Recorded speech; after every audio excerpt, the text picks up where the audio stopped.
ভালোবাসা যখন অন্ধ হয়ে যায় তখন স্বার্থপরতা আসে, বলেছেন সমরেশ মজুমদার। পড়ছেন নীতিহীন রাজগল্প, লিখেছেন আশিকা আক্তার সোহাগী। পর্ব ৫৫।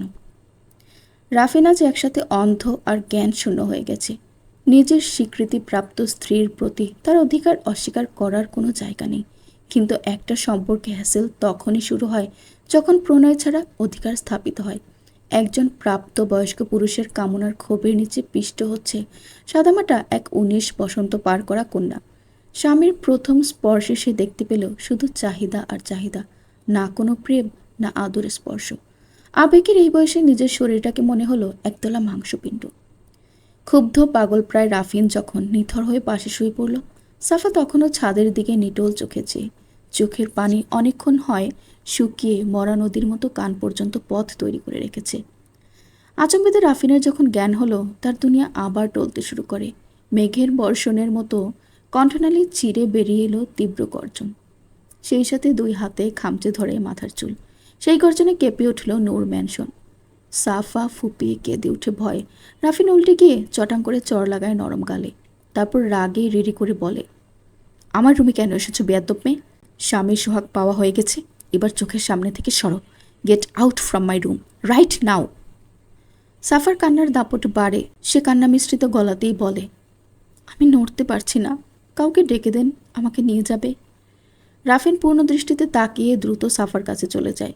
বেডশিট দিয়ে ঢাকতে ঢাকতে মুখ দিয়ে উচ্চারণ করে, শিট শিট। সাফাকে পাজাকলে উঠিয়ে বাথরুমে রেখে গিজার অন করে দেয়। বাথটাবে গরম আর ঠান্ডা পানি স্কিন কমফি টেম্পারেচারে মিক্স করে শুইয়ে দিয়ে মাথায় হাত বুলিয়ে বলে, I am sorry, I am extremely sorry. ৫ minute এভাবেই থাকো, আরাম লাগবে, আমি মেডিসিন আনছি। রাফিন বের হয়ে গেলে সাফা বাথটাবে মাথা এলিয়ে দেয়। এবার তার শরীরের সাথে মনেরও আরাম লাগছে।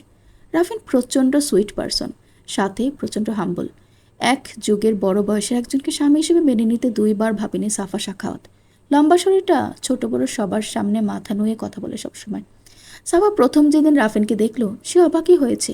একজন পুরুষও এতটা সুন্দর হতে পারে, সাথে প্রচণ্ড বিনয়ী। ২ মিনিট কারোর সাথে কথা বলে সে নিশ্চিত প্রেমে পড়বে এই লোকের। কিন্তু সে তো মন প্রাণ সব দিয়ে রেখে আরেকজনের কাছে। আজ খাবারে বসে সাফা খেয়াল করেছে, নিবিড় যখন জিয়ানাকে খাওয়াচ্ছিল, রাফিন টেবিলের নিচে নিজের এক হাত দিয়ে অন্য হাতে কী পরিমাণ শক্তি দিয়ে চেপে ধরে রেখেছিল। রাফিন আর জিয়ানার করিডোরে দাঁড়ানো সমস্ত কথা সাফা শুনেছে। পাশের পিলারের আড়ালে আগে থেকেই দাঁড়িয়ে বাগান বিলাস পাড়ার চেষ্টা করছিল সাফা। অল্প আলো থাকায় তাকে কেউ খেয়াল করেনি। রাফিনের প্রতিটা কথা তার হৃদয়ে তলোয়ারের আঘাতের মতো লেগেছে। কিন্তু জিয়ানাকে দেখে অবাক হয়েছে। কি তার কথার টোন, কি কনফিডেন্স, প্রতিটা কথার কি পরিমাণ ধার। কথা বলার সময় চোখ মুখের স্থিরতা দেখেই সাফা বুঝেছিল কেন রাফিন এই মেয়ের জন্য অন্ধ। জিয়ানাকে বাহ্যিকভাবে মনে হবে বিশেষ কিছু না, কিন্তু তার সাথে কেউ ৫ মিনিট কথা বললেই বুঝবে অত্যাধিক বিশেষ এই মেয়ে। সাফা হতে পারবে না তার মতো। এত স্ট্রেট ফরওয়ার্ড আর সাহস সাফার নেই। তার প্রচণ্ড হিংসে করা উচিত জিয়ানাকে, কিন্তু তখনকার কথাগুলোর জন্য মানব চরিত্রের বিরোধী আচরণ করছে তার মন। শ্রদ্ধা আসছে বারবার। কিন্তু আজকে না চাইতেও রাফিন যে সম্পর্কের জোরে এগিয়ে গেল, সেটা তো আর পেছাবে না কখনো। সাফার না আছে মাথার উপর ছাদ, আর না আছে পায়ের নিচের মাটি। ছোট এক বোনকে নিয়ে তার মা কোনো রকম চলতে পারবে, কিন্তু সে যদি শ্বশুরবাড়ি থেকে বিতাড়িত হয়, তবে আকুল পাথারে পড়া ছাড়া উপায় নেই। তাই তো প্রথম থেকেই রাফিনের উদাসীনতা দেখেও তার মাকে বলেছে রাফিন অনেক অনেক লাজুক, তাই আসতে লজ্জা পায়। না বাহানা দিয়ে ১ বছর থেকে বাঁচিয়ে রেখেছে সম্পর্কটা। এভাবে না হয় সারা জীবনই তার দিক থেকে চেষ্টা চালাবে। বুক ছিঁড়ে দীর্ঘশ্বাস বেরিয়ে আসে তার। ভূপতিত গাছের পাতার মতো নির্জীব হয়ে নিবিড়ের শরীরের একাংশের নিচে শুয়ে আছে জিয়ানা। ঊর্ধ্বাংশ উন্মুক্ত তাদের। নিবিড়ের টানাটানিতে মাঝ বরাবর ছিঁড়ে গেছে গায়ের টি শার্টটা। ইচ্ছে করে করেছে নিবিড় এই কাজটা, অথচ এখন এমনভাবে ঘুমাচ্ছে যেন কত নাদান নিষ্পাপ জেন্টেলম্যান। ঘণ্টাখানেক আগেও ময়দার ডোয়ের মতো চটকেছে জিয়ানাকে। জায়গায় জায়গায় জ্বলছে এখন। কিছু করবে না কিছু করবে না বলেও সারা শরীরে বিচরণ করেছে ফেবেরবাজ লোকটা। ব্যাটা মানুষের জাতটাই ইতর। ঘাড় ঘুরিয়ে সম্পূর্ণ নজরে তাকায় নিবিড়ের মুখের দিকে।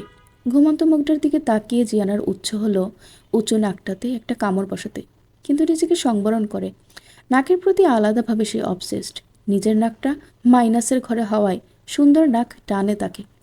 নিবিড়ের নাকটা খুব শার্প, তবে বড্ড ডিস্টার্বও করে এই নাকটা আর দাড়িগুলো। এই জন্য জিয়ানার সুরসুরি আরও বেশি লাগে। একটু নিচু হয়ে গলার কাঁটাটা আবার দেখার চেষ্টা করলো। আসলে কি কোনো মা নিজ সন্তানের গলায় ধারালো অস্ত্র ধরতে পারে? কী হয়েছিল এদের সবার? এত অদ্ভুত কেন হবে মানুষের সম্পর্ক? জিয়ানার মস্তিষ্ক কৌতূহলের ঝড়। কাকে জিজ্ঞেস করলে উত্তর দিবে? তার মস্তিষ্কের উচাটন সারা শরীরে স্প্রেড হয়। নিবিড়ের জায়গায় নিজেকে চিন্তা করে অস্থির লাগে। জিয়ানার ভেতরগত অস্থিরতা বাহিরেও প্রকাশ পায়।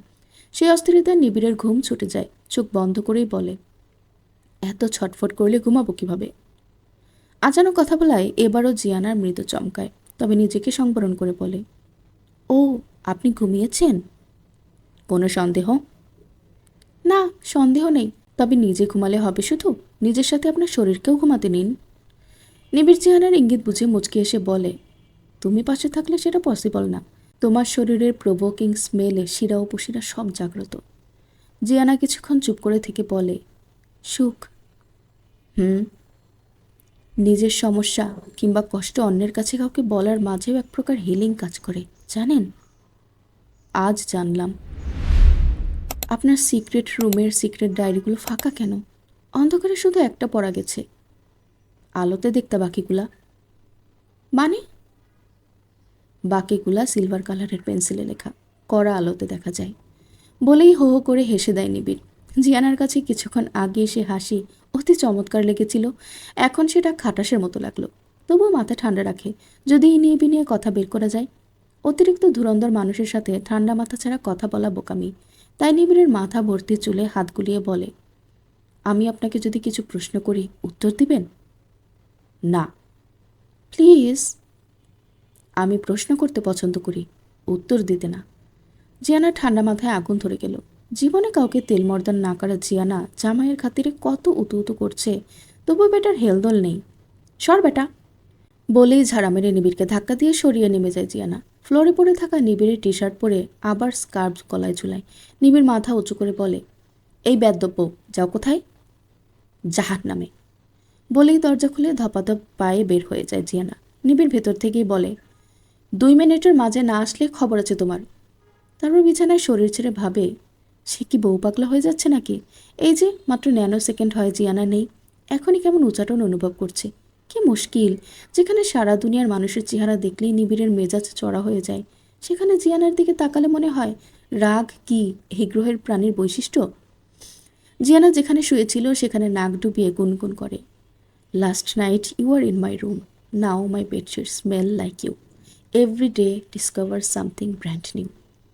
এডি শিরানের গান সম্ভবত। নিশাচর প্রাণী আর সাংবাদিকদের কাজের উপযুক্ত সময় নিশুতি রাতে। জিয়ানা পায়ের স্যান্ডেল খুলে এক সাইডে রাখে, তারপর নিশ্চুপ পায়ে প্রথমে দ্বিতীয় তলায় সবার রুমের দরজায় দরজায় গিয়ে কিছুক্ষণ করে দাঁড়িয়ে থাকে।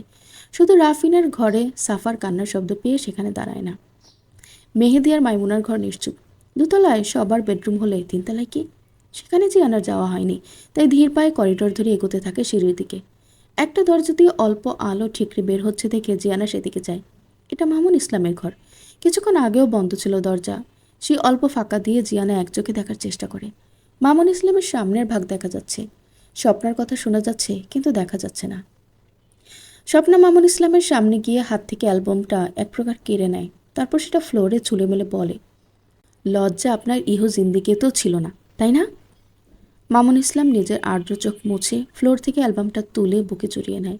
তারপর বাম হাতের সাহায্যে সেই অ্যালবামটা নিয়েই স্বপ্নার মুখ বরাবর একটা জোরে আঘাত করে। স্বপ্নে এমন আঘাতের জন্য প্রস্তুত ছিল না বিধায় ছিটকে পড়ে ড্রেসিং টেবিলের পায়ের কাছে।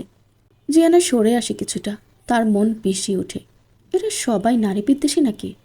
পা বাড়ানোর আগেই শুনতে পায়, আমি পৃথিবী ওলটপালট করে দিব, তবু আমি আমার লক্ষ্য থেকে নড়ব না। তোর মতো হাজার হাজার এসকেপিস্টকে আমি কোরবানি দিতে পারবো আমার নীলুর জন্য। বাচ্চাদের জন্য শুধু আসি এদিকে, তোর নাটক দেখতে না। জিয়ানার কানে বাজে, আমার নীলু। আমার নীলু কি কোনো ভাই বলতে পারে এত জোর দিয়ে? আবার চোখ দেয় সেই ফাঁকে। স্বপ্না ফ্লোরে বসেই কেঁদে কেঁদে বলছে, তবে আমাকে মুক্তি দিন, আমি রাস্তায় দিন কাটাবো, তবুও এই মিথ্যা তাসের ঘরে থাকতে পারছি না। নিবিড় আমাকে মা বলে মনে করে না, আমার বেঁচে থাকার কোনো মানেই নেই। কিসের অপেক্ষায় আছেন? নিজেকে যতই সান্ত্বনা দেন, মৃত মানুষ বেঁচে ওঠে না। ওর চেয়ে আমাকেও মেরে ফেলুন, সবার মতো একেবারে মেরে ফেলুন। মামুন ইসলাম এগিয়ে গিয়ে টুটি চেপে ধরে শক্ত হাতে, তারপর রাগে রিরি করে বলে, তোর মুখে ওর নাম উচ্চারণ করবি না, বলেছি না, আর কিছুদিন অপেক্ষা কর। তোর দিন ঘনিয়ে এসেছে। আমার স্বপ্নের খুব কাছাকাছি আমি তোর জন্য। হ্যাঁ, শুধু তোর জন্যই আজ নীলু আমার কাছে থেকেও এতটাই দূরে। তুই যদি চুপি চুপি সাহায্য না করতি, শুয়োরটা কোনো সাপোর্টই পেত না লুকিয়ে থাকার। আর না, সে আমার নীলুর পবিত্র শরীরে। কণ্ঠ রোধ হয়ে আসে মামুন ইসলামের, তাই আর বাকি কথাটা বলে না, বরং নিজেই নিজের বুকে আঘাত করতে থাকে। মামুন ইসলামের কথার মাঝেই তার কপালে স্বপ্না নিজের এক হাত দিয়ে ঘষা দেয়, তারপর কয়েকবার কেশে বহু কষ্টে উচ্চারণ করে, ভণ্ডামি অনেক করেছেন, এবার আপনার মুখোশ উন্মোচন হবার পালা শয়তান লোক। আমার নিজের উপরে ঘৃণা লাগে, একসময় আমি আপনার মোহে পড়েছিলাম। থো। স্বপ্না আর চোখে দরজার দিকে তাকায়। ইচ্ছে করে দরজা খুলে রেখেছে, দেখেছে জিয়ানাকে সে আগেই, তাই তো আগ বাড়িয়ে ঝামেলা শুরু করে সে নিজেই। জিয়ানা আর সহ্য করতে পারে না এই হ্যাসেল। তার মাথা ঘুরছে। এদের কথার যা মানে দাঁড়িয়েছে সেটা সে ঘুণাক করেও চিন্তা করেনি। সারা শরীর অসাড় লাগছে, পাজোড়া মনে হয় কয়েক মন ভারী। কোনো রকম ঠেলে ধাক্কিয়ে নিবিড়ের রুম পর্যন্ত এসে দরজায় দাঁড়িয়ে ধপ করে পড়ল ফ্লোরে। হঠাৎ করে মস্তিষ্কের বিপরীতে কোনো কিছু ঘটলে সেটা কখনো কখনো ব্ল্যাক আউটের মতো কাজ করে। জিয়ানারও তাই হলো। নিবিড় শব্দ শোনার সাথে সাথেই লাফ দিয়ে বিছানা থেকে নেমে জিয়ানার কাছে চলে যায়। প্রথমে ভেবেছে ফাজলামি করেছে, কিন্তু গায়ে হাত দিয়ে বুঝল শরীরে ঘাম ছুটছে। পাজা কোলে নিয়ে ওয়াশরুমে ঢুকে পড়ে। পুশ শাওয়ার ছেড়ে দিয়ে মুখে পানি ছিটিয়ে দেওয়ার পর জিয়ানা নড়ে চড়ে ওঠে। আচমবিতে চোখ খুলে আগে আশেপাশে দেখে, তারপর নিবিড়ের বুকে আছড়ে পড়ে। নিবিড়ও ছোট ছানার মতো দুই হাতে আগলিয়ে নেয়। ধরা অবস্থায় বের হয়ে আসে ওয়াশরুম থেকে। আধ ভেজা হয়েই দুইজনে বিছানায় বসে একে অপরের সাথে লেপ্টে থাকে। নিবিড় খাটের স্ট্যান্ডে হেলান দেয় সাপোর্টের জন্য। জিয়ানা নিজের সমস্ত ভর নিবিড়ের উপর ছেড়ে নিস্তেজ হয়ে পড়ে আছে। সেকেন্ড যায়, মিনিট যায়, জিয়ানা সারা শব্দ করে না। নিবিড়ও আগ বাড়িয়ে কিছু জিজ্ঞেস করে না। যথেষ্ট শক্ত আর সাহসী মেয়ে জিয়ানা। সে স্বাভাবিক কিছু দেখে যে ঘাবড়াবে না এটা নিবিড় জানে। অস্বাভাবিক কিছু ফেস করেছে বিধায় নিতে পারেনি, তাই সময় দিচ্ছে নিজে থেকে স্বাভাবিক হতে। প্রায় আধ ঘন্টা পর জিয়ানা সোজা হয়, দাঁড়িয়ে পড়ে কিছুক্ষণ নিবিড়ের দিকে এক দৃষ্টিতে তাকিয়ে প্রশ্ন করে, আপনার বাবা মারা গেছে? নিবিড় মাথা নিচু করে ফেলে। জিয়ানা আবার বলে, রূপক মণ্ডল মামুন ইসলাম নামে বেঁচে আছে? ওনার কপালে নামাজের কালো দাগটাও নকল? আমার আম্মু বেঁচে নেই সুখ? আমার আম্মু অনেক আগেই মরে গেছে। ওরা কিছু করেছে আমার আম্মুর সাথে? মরা মানুষ দিয়ে কি কিছু করা যায়? আপনি কি সব জানেন সুখ? জিয়ানার চোখ বেয়ে পড়ছে অঝোর ধারা। হাতের বাহু দিয়ে সেই ধারায় ব্যাঘাত ঘটানোর বৃথা চেষ্টা করছে বারবার, কিন্তু আজ জিয়ানার চোখের সিলিয়ারি বডির আকারও বড় হয়ে গেছে। শব্দহীন কান্না তার গলায় কথা আটকানোর চেষ্টা করছে প্রচণ্ড, কিন্তু জিয়ানা সেই আবেগে সায় না দিয়ে আবার বলে, হ্যাঁ, আপনি সব জানেন, তাই তো বারবার বলেন উনি আপনার বাবা না। শুধু আপনি না, এই পরিবারের প্রতিটা মানুষ জানে, তাই না? তাই তো জোর করে তখন বিফ খেয়েছে, আর নিজের বিরুদ্ধে খাওয়ায় বমি হয়েছে, আর আপনারা এতে অভ্যস্ত, তাই বিচলিত হন না। এগিয়ে এসে নিবিড়ের কাঁধ ঝাঁকিয়ে বলে, কথা বলুন। আপনারা সবাই মিলে আমার আব্বু আম্মুকে মেরে ফেলেছেন, আমার ভাইটাও জিম্মি। আমাকে বেঁচে রেখেছেন কেন? সম্পত্তি আমার চাই না, নিয়ে নেন সব আপনারা, আর ফেরত দেন আমার পরিবারকে, নয়তো মেরে ফেলুন আমাকেও। নিবিড়ের দুই হাত দিয়ে নিজের গলায় চেপে ধরে বলে, নেন, মেরে দেন, আমিও আপনাদের শত্রু। এত প্ল্যান, এত অভিনয় আর করতে হবে না। নিবিড় হাত গলা থেকে সরিয়ে টান দিয়ে বুকে জড়িয়ে নেয়, ছোট ছোট চুমুতে ভরিয়ে দেয় কপালার মাথায়। জিয়ানা বাধা দেয় না। নিবিড় এক হাতে মাথায় হাত বুলিয়ে অপর হাতে শক্ত করে জড়িয়ে ধরে বলে, এই জন্য আমি তোমাকে এখানে এনেছি জিয়ানা। আমি জানতাম তোমার চোখে সব ধরা পড়বে। আমি নিজ থেকে কাউকে কিছু বলার চেয়ে তাকে সেই পরিবেশ তৈরি করে দিতে বেশি স্বাচ্ছন্দ্য বোধ করি, সেখানে সে নিজে থেকেই সব জানতে পারবে। আমি ভাবতাম তোমার সুন্দর ফুরফুরে জীবনে এসব কালো অধ্যায় যত দেরিতে আসে ততই মঙ্গল। তাছাড়া যার লিমিটেশন যতটুকু, তাকে ততটুকুই দেওয়া উচিত। আমার কাছে আছে 1 লিটার পানি, কিন্তু তোমার হাতে আছে 100 গ্রামের কাপ। আমি যদি তোমাকে 100 গ্রাম দিয়ে বাকি পানি তোমাকে স্প্রে করেও দিই, সেটা তোমার কাজে তো দেবেই না, উল্টো ভিজিয়ে দিবে। আমি জানি তুমি অনেক কুল হেডেড গার্ল, অনেক সমঝদারও। নিবিড় একটু থামে, তারপর আবার বলে, ফু আম্মু বেঁচে আছে, আর এই জন্য বেঁচে আছে রূপক মণ্ডল। দেরিতে হলেও আমি বুঝতে পেরেছি ওনার একমাত্র ইন্টেনশন হচ্ছে নীলুফা ইয়াসমিন, না সম্পত্তি আর না ক্ষমতা। ভেতরে হয়তো অনেক কিছু আছে আমি জানি না, এইবারে সবাই জানে না, তবে সবাই সন্দেহ করে এটা নিশ্চিত। জানলেও কেউ প্রকাশ করে না, তবে দিদুন আর রাফিন যে জানে এটা নিশ্চিত, আর ওই মহিলাও জানে। জিয়ানা মাথা উঠিয়ে একবার দেখে নিবিড়কে, তারপর নিবিড়ের কাছ থেকে নিজেকে ছাড়িয়ে বিছানায় শরীর এলিয়ে দেয়। নিবিড় নিজেও জিয়ানার পেছনে গিয়ে আগলিয়ে নেয় নিজের পক্ষে। দীর্ঘ রজনী আরও দীর্ঘ লাগে জিয়ানার কাছে। সে এক ছুটে চলে যেতে চায় শৈশবে, যেখানে লাইফের এত পাজল ছিল না। ছোট ছোট সাময়িক কষ্টগুলো ঘুম থেকে উঠলেই নাই হয়ে যেত। জিয়ানা চোখ বুঝে আজও সে সেই সব শৈশবের দিনে ফিরে যেতে চায়। কিছুক্ষণ পর মনে হলো সে জিয়াউলের বুকে, পরক্ষণেই চোখ মেলে দেখে সে নিবিড়ের বুকের সাথে লেপটে। তারপর মনে পড়ে নীলুফা ইয়াসমিনের ডায়েরিতে লেখা সেই কথা, আমাকে তো আল্লাহ মানুষ না বানিয়ে ক্ষুদ্র নগণ্য কোনো প্রাণীও বানাতে পারতেন। যেহেতু আমি আশরাফুল মাকলুকাত, তাই আমার সহনশীলতাও হবে মানুষের মতোই। জিয়ানার বুকটা হু হু করে উঠে ভেবে তার নিজের মা কেমন ছিল একটা বার কি ছুঁয়ে দেখার ভাগ্য তার নেই। বাবা ভাই তার সবাই তো ছিল, তবু এমন ভাগ্য কেন হলো? হতেই তো পারতো স্বাভাবিক একটা জীবন। ঘুম আসে না। লম্বা সময় মস্তিষ্কের বিচরণ চলে অতীত, বর্তমান আর ভবিষ্যৎ জুড়ে।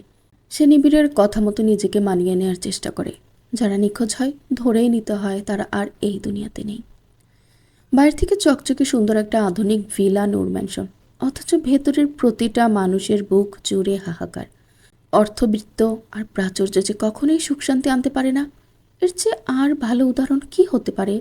যাদের একটা রাত শান্তিতে কাটে না, যাদের কালো অতীত তারা করে বেড়ায় প্রতিনিয়ত।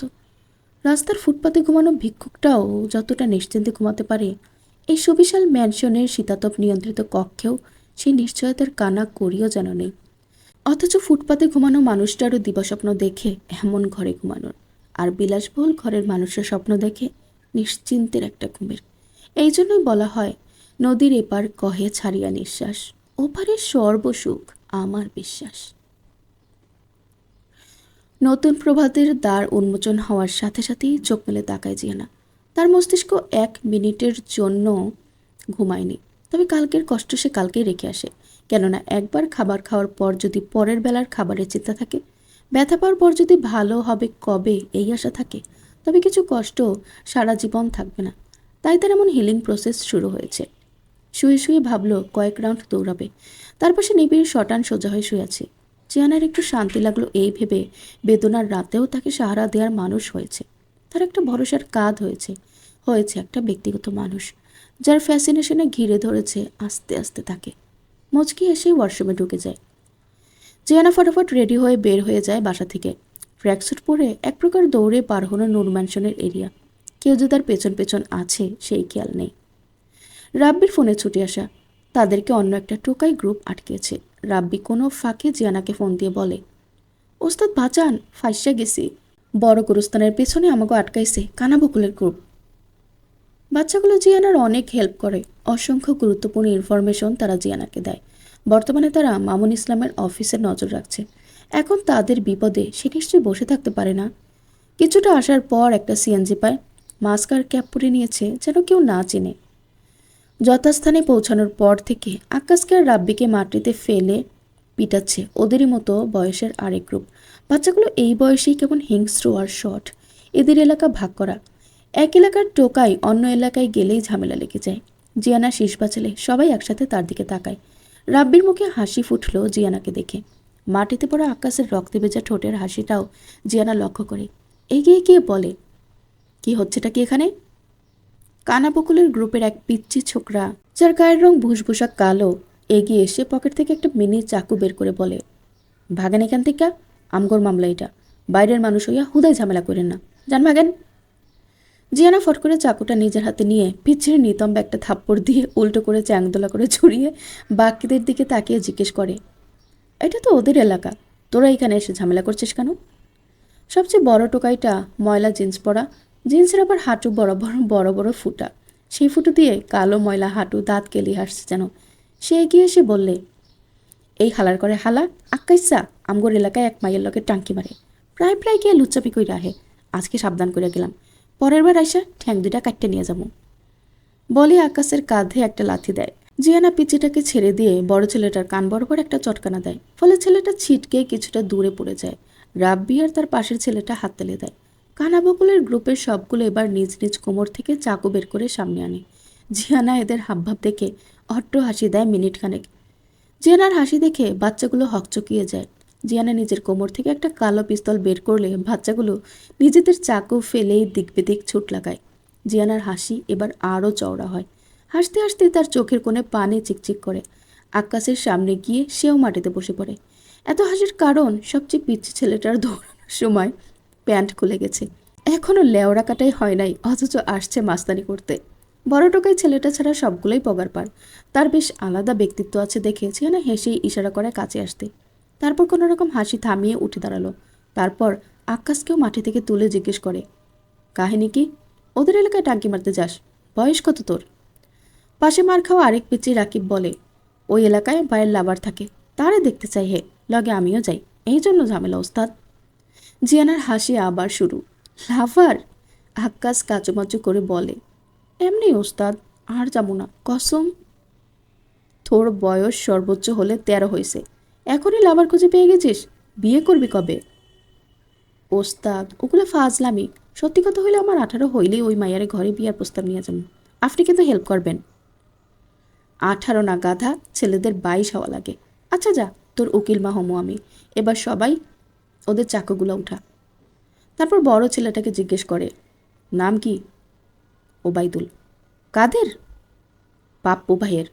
জিয়ানা হেসে বলে, তোর নাম খালি ওবায়দুল না, আজ থেকে ওবায়দুল কাদের। আর শোন, তোর অনেক সাহস আছে, আমি সাহসীদের পছন্দ করি। তোকেও করব, তবে তোকে একটা চমৎকার সুযোগ দিব। কাল সকালে 8টার আগে তোর দল নিয়ে নতুন নূর ম্যানশনে চলে আসবি। তোদের কানাবকুলের গ্রুপ বনাম জিয়ানা গ্রুপের ফুটবল খেলা হবে। যে গ্রুপ জিতবে তারা 10,000 টাকা পাবে, সাথে আমার সাথে বন্ধুত্ব ফ্রি, আর নূর ম্যানশনের লাঞ্চ। ওকে? ছেলেটার মুখ খুশি হয়ে চকমকে উঠল। আস্তে করে মাথা কাত করে হ্যাঁ বোঝায়। জিয়ানার আব্বিকে ইশারা করে এখন চলে যাওয়ার জন্য। ছেলেটা চলে যাওয়ার পর আক্কাসকে জিজ্ঞেস করে, কানাবকুল কার লোক জানিস? হ, পাপ্পু ভাইয়ের লোক, ওরা একজোট। চল ওদের ক্লাবে গিয়ে এগুলো জমা দিয়ে আসি। মাথা খারাপ? আমরা যাইতাম না ওস্তাদ, ওরা আরও খারাপ। কি আশ্চর্য, আমি আছি না, ওরা এই এলাকায় এসে তোদের পিটিয়ে গেল, এটার একটা বিহিত হওয়া দরকার না? তা নাহলে আজকে যে সাহস পেয়েছে, কাল সেই সাহসে আবার এসে তোদের ইচ্ছা মতো কেলিয়ে যাবে। চল চল। রাব্বি হেঁটেই প্রশ্ন করে, ওস্তাদ এই জিনিস কই পাইলেন? নিবিড় ভাই দিছে? জিয়ানা আবার পকেট থেকে গানটা বের করে রাব্বির দিকে তাক করে ট্রিগার প্রেস করে, আর ঠুস করে আগুন বের হয়। রাব্বি ভয়ে এক লাফ দেয়। জিয়ানা হেসে বলে, অনলাইন থেকেই চমৎকার লাইটারটা কিনছি, চোস না? হাঁটতে হাঁটতে গুরুস্থানের পাশ দিয়ে যাওয়ার সময় জিয়ানা এক জায়গায় থেমে যায় অনুরাধার মাকে দেখে।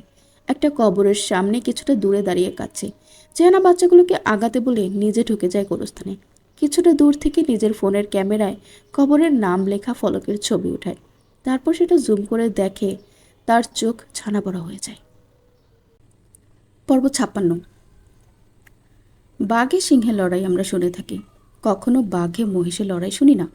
এমনকি বিশাল বাইসনের সাথেও বাঘের লড়াই কিংবা হাতির সাথেও শোনা যায় না। লড়াইটা হয় সমানে সমানে। শক্তির উঁচু নিচু হলে সেটার লড়াই থাকে না, হয়ে যায় জুলুম। মে মাসের সকালের তেজহীন রোদেও জিয়ানার ঘাম ছুটে এলো এটা ভাবতেই যে সে তার ধারণার চেয়েও ভয়াবহ কিছুর সাথে লড়াই নেমেছে। এখানে সব অদৃশ্য শত্রু, এমনকি এটাও হতে পারে সবাই শত্রু, না হয় সবাই বন্ধু। তখনই জিয়ানা নিজের ডান কাঁধে কারো টোকা অনুভব করে। ডানে বামে না ভেমে বাম হাত দিয়ে খপ করে সেই হাত ধরে একটা মোচড় দিয়ে দ্রুত ঘুরে যায়, আর ডান হাত মুষ্টি করে ঘুষি উড়িয়ে নেয় পেছনের লোকটা নাক বরাবর। কিন্তু নাকের কাছাকাছি পৌঁছানোর আগে হার্ট ব্রেক কষে নিজের হাতে। মেহেদি শটান দাঁড়িয়ে আছে তার বরাবর, মুখে সেই বাঁকা হাসি, যেটা অপরিচিত কারো কাছে চমৎকার লাগলেও জিয়ানার কাছে লাগে গিদরের মতো। তার ভাবনা ছেদ ঘটিয়ে এই বান্দার মুখ সকাল সকাল দেখবে সে আশা করেনি একেবারে। না জানি সারা রাত দিন কেমন যায়। মুখের মুচকি হাসি নিয়েই মেহেদি জিজ্ঞেস করে, তোমার কোনো ভয় ডর নেই? ভোরের আলো এখনও ঠিকঠাক ফুটেনি, আর তুমি একটা গোরস্থানে স্পাইগিরি করছো? না, মেয়েদের ভয় ডর কম। এটা আমি না, সাইকোলজি বলে। মেয়েদের ভয় একটা জিনিসেই, সেটা হচ্ছে রূপ নিয়ে। যে মেয়ে রূপ হারানোর ভয় জয় করতে পারে তার আর কোনো কিছুতে ভয় নেই। বাকি যারা ভয়ের ভং ধরে সব অ্যাটেনশন পাওয়ার জন্য। তোমার হাজব্যান্ড জানে এত সকালে তুমি বের হয়ে এসেছো? যে কোনো মুহূর্তে জেনে যাবে, ফিকার নট। মানে? জিয়ানা নিজের জুতাসহ পা মেহেদির দিকে বাড়িয়ে দিয়ে বলে, এটা সুখ কিনে দিয়েছে। সে বউকে জুতা কিনে দিয়ে আধিক্যতা দেখানোর মতো কোনো হাজব্যান্ড না, নিশ্চিত ট্র্যাকার আছে ভেতরে। মেহেদি হো হো করে হেসে বলে, আচ্ছা তোমরা সংসার করবে কিভাবে? অতি চালাক দুজন মানুষ একসাথে থাকতে পারে না। আগে কেউ হয়তো পারেনি, আমরা পারবো, আসি। বলে জিয়ানা মেহেদিকে পাশ কাটিয়ে 2 কদম ফেলার আগেই মেহেদি আবার বলে, সে রাগের সময় যে কোনো মুহূর্তে তোমাকে খুন করতে 2 বার ভাববে না। যাদের রাগ বেশি তাদের ভালোবাসাও বেশি। অনেক ভালোবেসে ফট করে মেরে দিবে, এটা আমিও চাই। তো বেঁচে থেকে কার কি লাভটা হবে? বোকারা রাগে বেশি। হাজবেন্ড হিসেবে বোকারাই বেস্ট। তাহলে স্বীকার করছো নিবিড় বোকা? আপনার কথার প্রেক্ষিতে বললাম, আপনার সুরে সুর মিলিয়ে উত্তর দিলাম। প্রশংসা আমি তেমন করি না, কারণ অনেকেই প্রশংসাকে চাপা মারা বলে, আর আমি চাপা মারতে পছন্দ করি না। ওইটা মিথ্যাবাদীদের কাজ। আমাকে এত অবিশ্বাসের কারণ? চরিত্রহীন পুরুষ সবচেয়ে খারাপ পুরুষ। কাল রাতেও আপনি বাইরে ছিলেন, সকালে ফেরার সময় আমাকে দেখে আমার পেছন পেছন এসেছেন, রাইট? শোনো, জন্মগতভাবে আমরা কুত্তা। যতই জান্নাত থেকে হুর এনে দাও, আমাদের এক নারীতে হয় না। এটা জেনেটিক্যালি আমরা পেয়ে এসেছি। একটা গল্প শুনে দাঁড়াও। এক লোকের মরার আগে খুব শখ হলো সে তার পালিত কুকুরের লেজটা সোজা দেখতে চায়। তাই মৃত্যু দেবতা বললেন, ঠিক আছে, তোকে 100 বছর আয়ু দেওয়া হলো। লোকটা খুশি মনে একটা সোজা চুঙ্গায় কুকুরের লেজ ভরে রাখলো। 200 বছর পর সেই মৃত্যু দেবতা আবার এলো, তার সময় শেষ জানায়। বৃদ্ধা চুঙ্গা থেকে লেজ বের করে দেখে যে ছাকে ওছা। সেই শোক নিতে না পেরে সাথে সাথে স্ট্রোক করে সাথে সাথে মারা গেল। জিয়ানার মেজাজ তিরতিরিয়ে খারাপ হতে লাগলো এমন ফালতু গল্প শুনে। তাই মোটামুটি চিবিয়ে চিবিয়ে বলে, বারবার আমরা আমরা বলে নিজের দল ভারী করলেও পাপ কমবে না জনাব। নিজের জানালা অপরিষ্কার থাকলে বাইরের সব দৃশ্যই নোংরা লাগা স্বাভাবিক। তুমি জলে নেমে কুমিরের সাথে লড়াইয়ে নেমেছ মেয়ে, কিংবা গুলমলতা হয়ে হাতির পা বাঁধতে চাচ্ছ? ধরলাম আপনি হাতি, আপনার ওজন বেশি, আর আমি একটা লতানো ছোট কাটা গাছ। আপনি আমাকে পা দিয়ে মারিয়ে ভর্তা করে দিতে পারেন, কিন্তু মনে রাখবেন আপনার ওজন বেশির কারণে চাপটাও বেশি আর কাটাও ফুটবে বেশি। প্রতিপক্ষকে তুচ্ছ তাচ্ছিল্য করে আমেরিকা কত বছর আফগানিস্তান যুদ্ধ করল, ফলাফল কি হয়েছে? বলে চলে আসবে, পরক্ষণে অনুরাধার মায়ের কথা মনে পড়ায় সেদিকে তাকায়, কিন্তু তিনি উধাও। আচমকাতে জিয়ানা মেহেদির দিকে তাকিয়ে দেখে লোকটা আরও বেশি হাসছে। একজন হাসে না, আরেকজন মুখ সবসময় ভেটকিয়ে রাখে। মেহেদি ব্রু নাচিয়ে বলে, কি এনি কোশ্চেন? আপনি এখানে কেন? তুমি তো বললা তোমার পেছন পেছন এসেছি। আমি সিএনজি দিয়ে দ্রুত এসেছি, পেছনে কোনো গাড়ি ছিল না। তার মানে আপনি সরাসরি এখানে এসেছেন। এটা আপনাদের পারিবারিক কবরস্থান না, পাবলিক গোরস্থান। কী জন্য এসেছেন বলুন? সব কিছুতেই তোমার অধিক কৌতূহল। অধিক কৌতূহলে মন্ত্রী ফাঁসে। অনুরাধাকে? অনুরাধাই আপনার জেঠার অবৈধ সন্তান? মেয়েদের চেহারা হঠাৎ শক্ত হয়ে উঠল। জিয়ানার পাশের গাছটাতে সজোরে ঘুষি দিয়ে রাগের দাঁতে দাঁত চেপে বলে, একজন মৃত মানুষের সম্পর্কে এভাবে বলাটা কে তুমি ভালো মানুষের বৈশিষ্ট্য মনে করো?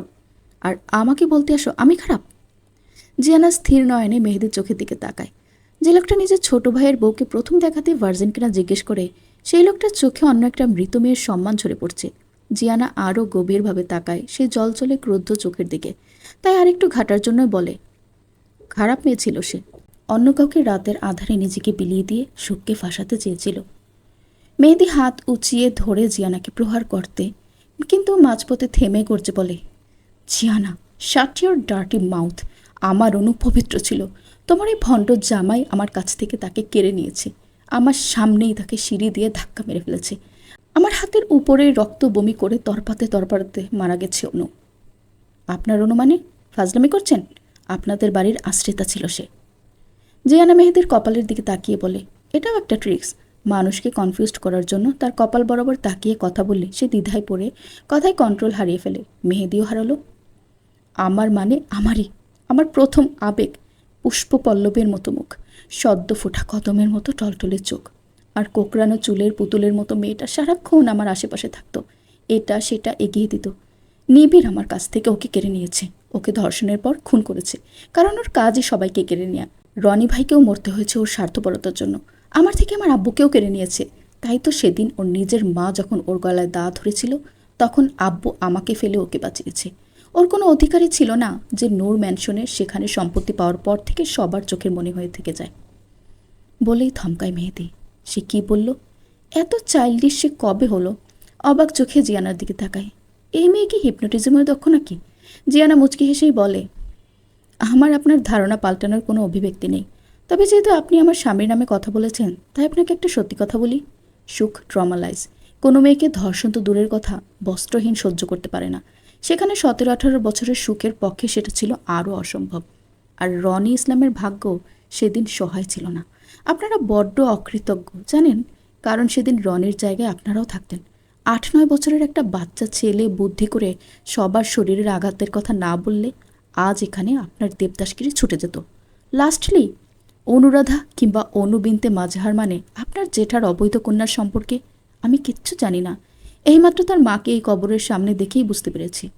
সুখ স্বার্থপর না, স্বার্থপর আপনি আর রাফিন। পুরা নূর ম্যানশন, নূরজাহান কোম্পানির সকল মিল ফ্যাক্টরি সুখের নামে হওয়ার পরেও কানাকড়িও সে নেয় না সেখান থেকে। অথচ আপনারা গণ্ডে পিণ্ডে 14 গোষ্ঠী সহ সব ভোগবিলাস করছেন।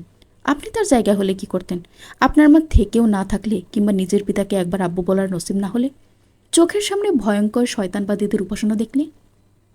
মেহেদি বাকরুদ্ধ। সে জানে নিবিড়ের সাইকোলজি সমস্যা আছে, কিন্তু এত গভীরভাবে জানতো না। আর রনির ব্যাপারটা ভেবেই দেখেনি। তবুও নিজের জায়গা বজায় রাখার জন্য হলেও কিছু বলা দরকার। কিন্তু অনেক হাতরেও কোনো শব্দ খুঁজে পেল না সে। জিয়ানা আবার বলে, আমরা আমরা না বলে আমি বলবেন নেক্সট থেকে। জেনেটিক্যালি খারাপ গুণ সুখ কিচ্ছু পায়নি। যা পেয়েছে সব সঙ্গের গুণে। নীলোফা ইয়াসমিন নিজ হাতে মানুষ করেছে তাকে। কুত্তার লেজ যেটা, সেটা আপনি আর রাফিন। আপনাদের আমি বিন্দু পরিমাণ বিশ্বাস করি না। কারণ সিংহ নিজের নখ আর দাঁত কেটে বলল, আমি মাংস খাওয়া ছেড়ে দিয়েছি। আপনি কি বিশ্বাস করবেন? মেহেদি গাছের গুড়িতে বসে পড়ে নিচের দিকে মরাপাতা সরিয়ে মাটি বের করতে করতে বলে, শালা নিবিড়ের ভাগ্য দেখে আমি বরাবরই অবাক হই। কিচ্ছু পাইনি করে লটারি জিতে যায় শালা। না তার কখনো মন ভেঙেছে, আর না আমার মতো পরপুরুষের জন্য কাতর বউ পেয়েছে। পেয়েছে একজন উকিল বউ, যে সবসময় রেডি থাকে তাকে ডিফেন্ড করতে। রাফিন জানে যাকে চাওয়া হয় না তাকে না পেলে কেমন লাগে। আর আমি জানি পুরুষের ব্যর্থতা কোথায়। সঠিক নারী জীবনে না এলে জীবন কতটা বরবাদ হয়ে যায়। তবে আমি তোমাকে কথা দিচ্ছি, খুব শীঘ্রই নিবিড়ের অরিজিনাল কালার তোমাকে দেখাবো। জিয়ানা দীর্ঘশ্বাস ছাড়ে। এসে কার সাথে কথা বলছে? যে বুঝে না তাকে বোঝানো যায়, আর যে বুঝেও না বোঝার ভান করে তাকে বোঝানো যায় না। তবুও লাস্ট একটা কথা সে না বলে পারল না। কার্ল জুং, যিনি আধুনিক মনস্তত্ত্বের জনক, উনি বলেছেন, আধুনিক পুরুষের সবচেয়ে বড় দুঃখ হলো নিজের সত্তাকে হারিয়ে অন্যের চাহিদার পুতুল হয়ে ওঠা। এই অন্যের চাহিদা বলতে বুঝিয়েছেন প্রেম কিংবা ভালোবাসার সম্পর্ককে। পুরুষের নড়বড়ে সত্তা যারা ভাবে নারী তার প্রেমে পড়ে, কিন্তু না, নারী সবসময় তার মনের ভেতর কল্পিত ফ্যান্টাসির পুরুষকে ভালোবাসে। যে পুরুষের সাথে সেই কল্পনার পুরুষের মিলে তাকে বাস্তবে গ্রহণ করে। কিন্তু বাস্তবে কোনো পুরুষই পুরোপুরি সেই কল্পনার সাথে মিলবে না। এই জন্যই বলা হয় পুরুষের ইন্ডিভিজুয়েশন মানে অন্যের দ্বারা না, নিজের সত্তাকে উপলব্ধি করা, একই সাথে নিজের শক্তি ও দুর্বলতাকে মেনে নেওয়া। আপনিও মেনে নেন, দেখবেন জীবন সুন্দর। হো হো করে হেসে বলে, জীবনের বড় ভুল ওটাই করেছিলাম।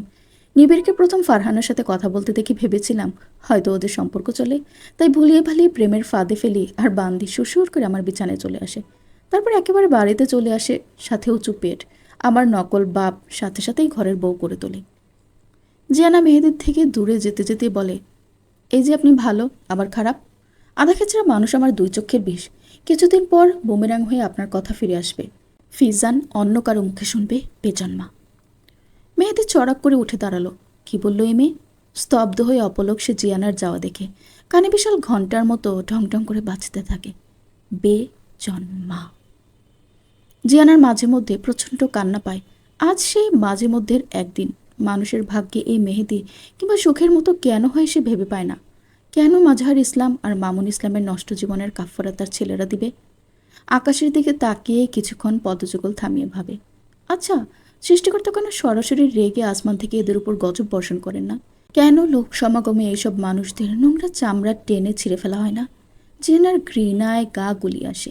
নিজেকে নিজে সান্ত্বনা দেয়, জিয়ানা কাম ডাউন, আরও নুয়ান্স শিখতে হবে তোর। এরা আসলে কেউ খারাপ না। পরিস্থিতির শিকার প্রতিটা মানুষ।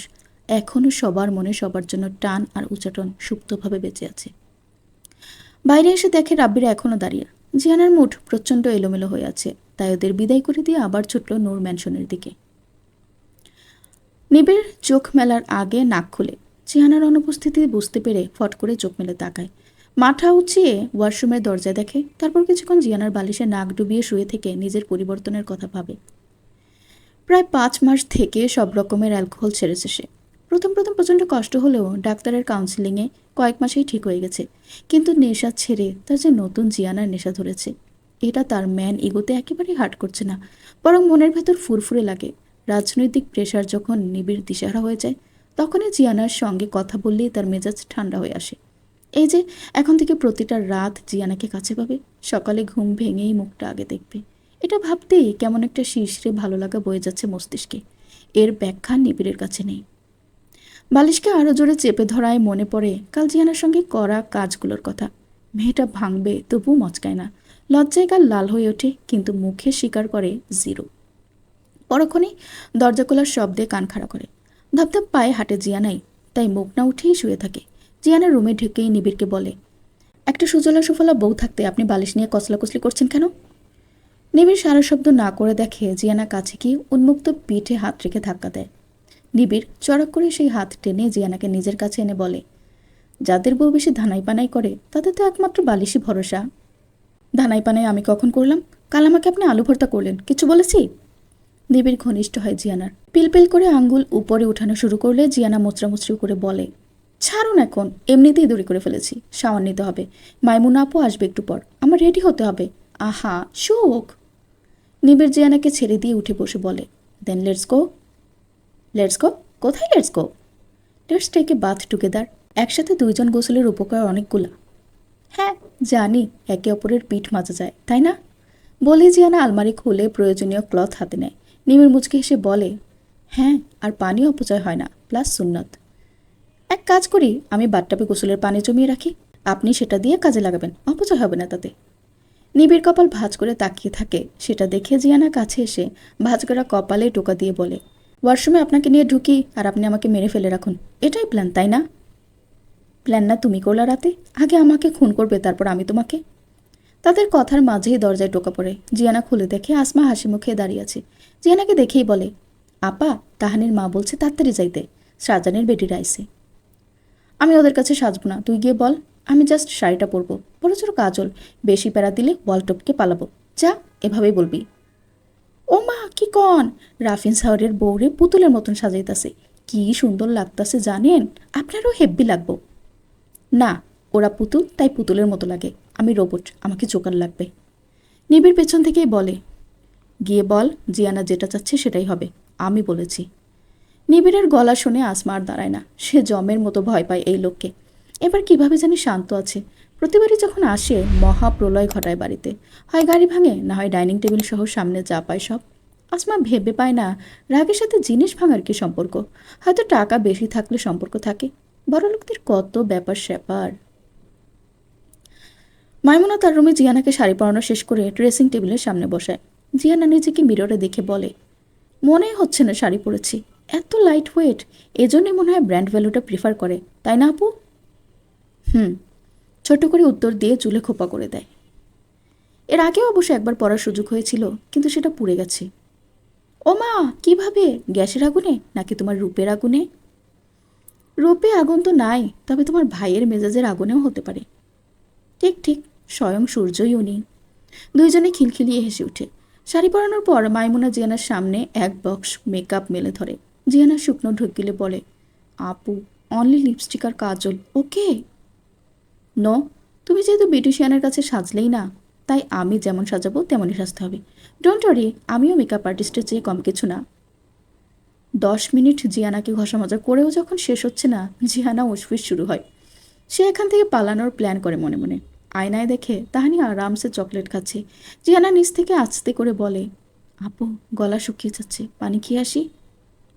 পালানোর চেষ্টা করছো তাই না? দাঁড়াও, আমি ব্যবস্থা করছি। বলে নিজেই বের হয় রুম থেকে। জিয়ানা তাহানিকে ডেকে বলে, তাহা বিবি, আমাকে কেমন লাগছে? ভালো, আমার মাম্মাও এমন সেজেছিল, অনেক বিউটিফুল লেগেছে। হ্যাঁ আমি জানি, ওনাকে বিয়ের দিন সবচেয়ে বেশি সুন্দর লেগেছে। তুমি দেখেছ? কেন, তুমি দেখোনি? না তো। এ মা, তোমাকে মনে হয় দাওয়াত দেয়নি, বাসায় একা রেখে তারা বিয়ে করতে গিয়েছিল। মুখটা বিষিয়ে বলে জিয়ানা। তাহানি অবাক হয়ে ভাবে কিছু। তখনই মাইমুনার রুমে ঢুকে পেছনে পেছনে একজন গভর্নেস হাতে ট্রেতে কিছু স্ন্যাক্স, সফট ড্রিঙ্কস আর পানি নিয়ে ঢুকে। তাহানি মাইমুনাকে দেখেই দৌড়ে গিয়ে বলে, মাম্মা, তুমি আর পাপা আমাকে একা বাসায় রেখে বিয়ে করতে গেছো? আমাকে নিয়ে যাও নাই কেন? আমাকে দুয়ার দিও না কিনু? বলেই ফ্লোরে হাত পা ছড়িয়ে বসে কান্না শুরু করে। মাইমুনা পরে বিপদে, নিজেও শাড়ি পরেছে। জিয়ানা মুচকি হেসে বলে, আপু, লিপস্টিক লাগিয়ে নিচ্ছি তবেই ডান, আর কিছু দিতে হবে না, আপনি ওকে সামলান। অন্যথা মাইমুনা তাহানিকে বোঝানো শুরু করলো, কিন্তু বেচারি কিছুতেই মানছে না। তাই জিয়ানা এগিয়ে এসে বলে, আরে তাহানি, তখন তো তুমি জান্নাতে আল্লাহর কাছে ছিলে, উপর থেকে তোমার মাম্মা আর ড্যাডকে দেখেছো। এবার বাচ্চাটার কান্না থামে, চোখ মুছে মায়ের কোলে উঠে। সন্ধ্যার পার্টি ড্রেসটা দলামলা হয়ে গেছে, ঘাড় সমান চুল এলোমেলো, সারা মুখ ময় ছড়িয়ে। মাইমুনা মেয়েকে আবার রেডি করানোর জন্য কোলে নিয়ে বলে, তুমি তবে নিচে এসো, গেস্টরা সবাই এলে আমরা হলরুমে যাব। জিয়ানা মাথা নেড়ে সম্মতি দেয়। সংসারে একটা মেয়ে আর একটা মেয়েকে চট করে মেনে নিতে পারে না, বিশেষ করে যখন দেখে তার থেকে আগতজন অনেক বেশি সুখী। রাফিনের স্ত্রী একেবারে বউ সেজে ভারী গহনা পরে বসে আছে সোফায়। তাকে দেখে স্বপ্নের বিশেষ ভাবান্তর না হলেও যখন জিয়ানা নেমে এলো, আপনা আপনি সবার চোয়াল ঝুলে গেল কয়েক ইঞ্চি। লম্বা হওয়ায় শাড়িতে ঠিক একজন মডেলের মতো লাগছে।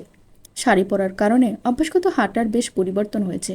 আস্তে ধীরে সিঁড়ি বেয়ে যখন নেমে এলো নারিকায়, সাক্ষাৎ নীলুফা ইয়াসমিন, তবে তার চেয়েও মনোরম। বৃদ্ধা কুলসুমের চোখ চিকচিক করে ওঠে। তার লম্বা জীবনে মেয়েটার সুখ দেখা হয়নি, তাই তো স্বপ্নার মাধ্যমে যাবতীয় জুয়েলারি নীলুফার কাছে পৌঁছে দিয়েছে। রূপক যখন মালয়েশিয়া থেকে ফিরে এলো কিন্তু নীলুফাকে পেল না, তখন সে বড্ড উন্মাদ। পাগলামি আরও বাড়ে যখন জানতে পারে নীলুফা আর সাগর বিয়ে করেছে। সে কি আর্তনাদ তার, কি ধ্বংসযজ্ঞ চালিয়েছে। উম্মি কুলসুম ভুলেও টের পায়নি এই ছেলের অনুভূতি। অতি স্নেহ করে ভেবে সেদিকে বিশেষ নজরই দেয়নি সে, কিন্তু নিজ সন্তানের হত্যাকারীকেও মেনে নিতে পারে না। বৃদ্ধার ভাবনার মাঝে জিয়ানা ওনার পাশে এসে বসে। কুলসুম নিজের হাতের বালা খুলে জিয়ানাকে একটা পরিয়ে দেয়, আর একটা সাফাকে। জিয়ানা সাফাকে খেয়াল করে প্রচণ্ড শুকনো মুখে বসা, চোখ মুখে এক প্রকার ভয় আর হতাশা। অথচ কি সুন্দর মুখটা, মেকআপের প্রলাপে সত্যিই পুতুল পুতুল লাগছে। সে জায়গা বদলিয়ে সাফার পাশে বসে, তারপর নিজের হাত সাফার হাতের উপর রেখে বলে, ভাঙ্গা কাঠের টুকরাকে মানুষ সবার আগে চুলায় পুড়ে, তাই ভেতরটা ভেঙে গেলেও বাইরের প্রাচীর শক্ত রাখা উচিত ততক্ষণ যতক্ষণ প্রাণ থাকে শরীরে। সাফা মুখ তুলে তাকায় জিয়ানার দিকে। জিয়ানা চমৎকার হেসে বলে, বাগান বিলাস খুব পছন্দ? সাফা মাথা নিচু করে ফেলে। যা, সে ধরা পড়ে গেছে। এর মাঝে কিছু মানুষ সদর দরজা দিয়ে ভেতরে ঢুকে, আর তাদের পেছনে জিয়াউল আর আঞ্জুমানও। জিয়ানা সাফাকে আরও বলে, হাসি হচ্ছে মানুষের সবচেয়ে বড় হাতিয়ার। সবসময় মুখে হাসি রাখলে শত্রুর কনফিডেন্স কমে যায়। তারপর উঠে দাঁড়ায় সোফা থেকে। ঘুরে দেখা জিয়াউল, আঞ্জুমান, জেনি আর মক্কু এসে দাঁড়িয়েছে তার সামনে। জিয়াউলের মুখের দিকে জিয়ানার মনে হলো আগের জিয়াউল হলে এক্ষুনি একটা রামধামক দিয়ে বলতো, অভিনন্দন তোমাকে, তোমাকে নিয়ে আমার এই মিথ্যা আশা ভেঙে দেওয়ার জন্য। আমি এতকাল জেনে এসেছি আমার মেয়ে হবে কীর্তিমান, কিন্তু সে হয়েছে কীর্তিনাশা। খুব ভালো করেছো এইসব ফালতু চুড়ি মালা শাড়ি পরে সংসেজে। এখন ঘর সংসার করবে, গর্বিত জননী হয়ে একদিন টুকুস করে মারাও যাবে। নো ওয়ান নো দ্যাট জিয়ানা হক নামের কেউ এই পৃথিবীর আলো বাতাস খরচ করেছে। এসব শুনে জিয়ানা তিতা খাওয়া খাওয়া মুখ করে বসে থাকবে। কিন্তু এখনকার জিয়াউল সেসব বলল না। তার চোখের তারা জ্যোতি খেলছে জিয়ানাকে এই সাজে দেখে। আঞ্জুমান আর হুইল চেয়ার সহ জিয়াউল এগিয়ে আসে জিয়ানার দিকে। জিয়ানা হাঁটু গেড়ে বসে জিয়াউলের সামনে। জিয়াউলের চোখে মুগ্ধতা। জিয়ানা খুশি হতে পারে না এই মুগ্ধতা দেখে, তবুও চোখে মুখে খুশির ছাপ এনে বলে, আজই হতে চির উন্নত হলো শিক্ষাগুরুর শির, সত্যিই তুমি মহান উদার বাদশাহ আলমগীর। জিয়াউল চমৎকার হাসে। আঞ্জুমান এসে জড়িয়ে ধরে জিয়ানাকে। কত বড় বাড়ির মেয়েকে সে নিজের হাতে মানুষ করেছে ভেবেই আজ কুণ্ঠিত হয়। জেনে না জেনে, কারণে অকারণে নিজের সন্তান নয় ভেবে মাঝে মধ্যে অবহেলাও করেছে। সত্যি আজ সে লজ্জিত। জেনের ঘোর কাটে না, সে বিস্মিত। এসে কাকে দেখছে? জিয়ানা গিয়ে কানে কানে বলে, কি মহিলা, কেমন লাগছে আমাকে? জেনি থুতনি ধরে বলে, নিচু হ জিউ, তোর কপাল নাগাল পাই না তো। জিয়ানা নিচু হয়, জেনি আদর করে দেয় বোনকে। মক্কু সাইড থেকে বলে, শালি হিসেবে আমারও চান্স আছে নাকি এমন আদর দেওয়ার? আমার আপত্তি নাই ভাই, তবে আপনার ভাই আপনাকে কি করবে সেই রিস্ক আপনার। জেনি কপট রাগ দেখিয়ে বলে, ঠোঁটে মাস্টার গাম লাগিয়ে দেবে নিবিড় ভাই, সাহস থাকলে ওনার সামনে বলো এই কথাটা। জিয়ানা আর মক্কো একসাথে হেসে উঠে। জিয়াউল আর আঞ্জুমানকে দেখে স্বপ্না আর কুলসুম এগিয়ে আসে। সবাই উপস্থিত থাকলেও মামুন ইসলাম ওরফে রূপক মণ্ডল কখনো এসব ঘরোয়া প্রোগ্রামে থাকে না। কাজের অজুহাতে সবসময় সরে থাকে। আর একজন থাকে না, মেহেদির মা। খুব বেশি পছন্দের মানুষ ছাড়া উনি বিশেষ একটা কথাও বলেন না। এর মাঝেই ফারহানা আর ফাইজা নেমে এলো। ফাইজা একটা সেমি পার্টি ওয়ার পরেছে, কিন্তু ফারহানা একেবারেই আজ সাদাসিধে একটা শাড়ি পরেছে। এমনকি বিশেষ সাজেও নি। বাড়ির কেউ বিশেষ ঘাটালো না ওকে। তবে আসমা জিয়ানার কানের কাছে এসে বার কয়েক বলে গেছে, আফা, আপনি আসার পর থেকে এই বাড়িতে হাসার ডাকে না, কাকরাও কাকা করে না। কি যে শান্তিতে আসি আজ 2 দিন থাকিয়া, আল্লাহ আপনার হায়াত দরাজ করুক। জিয়ানা মৃদু ধমক দিয়ে বলেছে, তার জায়গায় তুই থাকলে এর চেয়ে বেশি প্যাক করতি। তার জামাই কেমন দেখিস নাই? মেয়েদের অর্থ করি থাকুক আর না থাকুক, ভালো জামাই না থাকলে 4 ইঞ্চি কপাল পুরোটাই ভোগাস, বুঝলি? আসমা মাথা নেড়ে বলে, তবা তবা, আর কইতাম না আফা, সরি। কিন্তু আপনারা নায়িকা কবরের মতো লাগতাছে এক্কিরা, এটা কিন্তু হাসা। জিয়ানা হেসে বলে, একটু পর আমার রাজ্জাক নামবে, তাকেও বলিস আপনাকে নায়ক রাজ্জাকের মতো লাগে। ওরে আল্লাহ, মাফসাই আফা, বাইরে আমি জমের মতো ডরাই, ধরে একটা আসার দিলে আমি শেষ।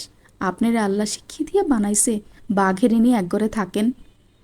জিয়ানা খিলখিল করে হেসে দেয় আসমার কথা শুনে, আর মনে মনে ভাবে, তোদের বাঘ আমার কাছে আসলে ওন্দা বিলাই হয়ে যায়। আদরে জিয়ানার হাসির দিকে আকুল চোখে তাকিয়ে রাফিন। সাফা বারবার খেয়াল করছে সেটা, তার দিকে ভুলেও তাকায়নি, অথচ জিয়ানার দিক থেকে চোখ সরাচ্ছে না। অপরদিকে জিয়ানার কাছেও লাগে তার দিকে কেউ তাকিয়ে আছে, কিন্তু কে তাকিয়ে সেটা ধরতে পারছে না। তাই একটা ফেক হামি দিল বেশ সময় নিয়ে, এবং তার দিকে যে তাকিয়েছিল সেও হামি দিল। জিয়ানা চোর ধরে ফেলে। আর কেউ না, রাফিন ইসলাম। সাফার দিকে একবার তাকিয়ে একটা দীর্ঘশ্বাস বেরিয়ে আসে। টাইম ট্রাভেল করে যদি লাইফটা আবার গোছানো যেত। জিয়ানাকে ঘিরে রেখেছে আগত আত্মীয় স্বজন। সিনিয়র পাবলিক এখনও আসেনি। সিনিয়র মানে কুলসুমের জীবিত 5 বোন, বাকি 2 বোন মৃত। জিয়ানা সবার সাথে পরিচিত হওয়ার সময় তাকিয়ে দেখে নিবিড় আসছে। মেরুন পাঞ্জাবি পরে সেটার হাতা ভাঁজ করতে করতে সিঁড়ি দিয়ে নামছিল।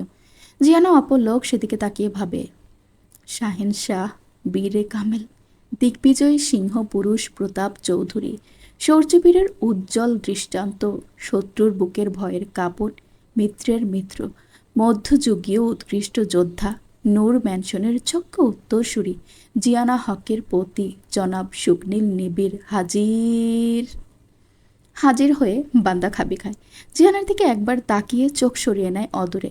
তার ভেতরের অনুভূতি যেন চুলায় গরম দুধের মতো উপচে পড়ছে। মেরুন শাড়ি পরা লাস্যময় এক নারী, যার চেহারা আজ অন্যান্য দিনের চেয়ে বেশি আলোকিত। খোপায় কাঁচা ফুল, ডার্ক লিপস্টিকের ফাঁকে মুক্তার মতো দাঁতের হাসিতে যেন সুনিপুণ হাতের আঁকা অপসরি কোনো। বাঁকানো কোমরের শাড়ির ভাঁজ যেন পাহাড়ি নদীর বাঘ। কাজল কালো চোখ যেন হাজার মৃগের বিসর্জন দেয়া নয়ন।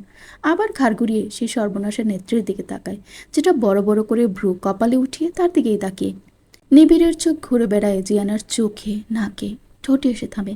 কিছুটা পেছনে রাফিনকে জিয়ানার দিকে মুগ্ধ চোখে তাকিয়ে থাকতে দেখে তার মুগ্ধতা ফুস করে উড়ে গিয়ে পারদের ঘরে আগুন লেগে যায়। গমগমে জিয়ানার কাছে গিয়ে খপ করে হাতখানা ধরে সবার মাঝখান থেকেই টেনে তুলে নিজের লায়ন ভয়েসে বলে ওঠে, একটু কাজ আছে, আসো। জিয়ানাকে আর সুযোগ না দিয়েই নিজেই টেনে বের করে আনে সেখান থেকে। আশেপাশে সবাই তাকিয়ে আছে তাদের দিকে। স্বপ্না এগিয়ে এসে বলে, অনেক আত্মীয় স্বজন এখানে উপস্থিত, একটু ম্যানার্স রেখে চলো সুখ। নিবিড় তাকে একেবারেই পাত্তা না দিয়ে পেছনের দিকে করিডোরে টেনে নিয়ে যেতে থাকে।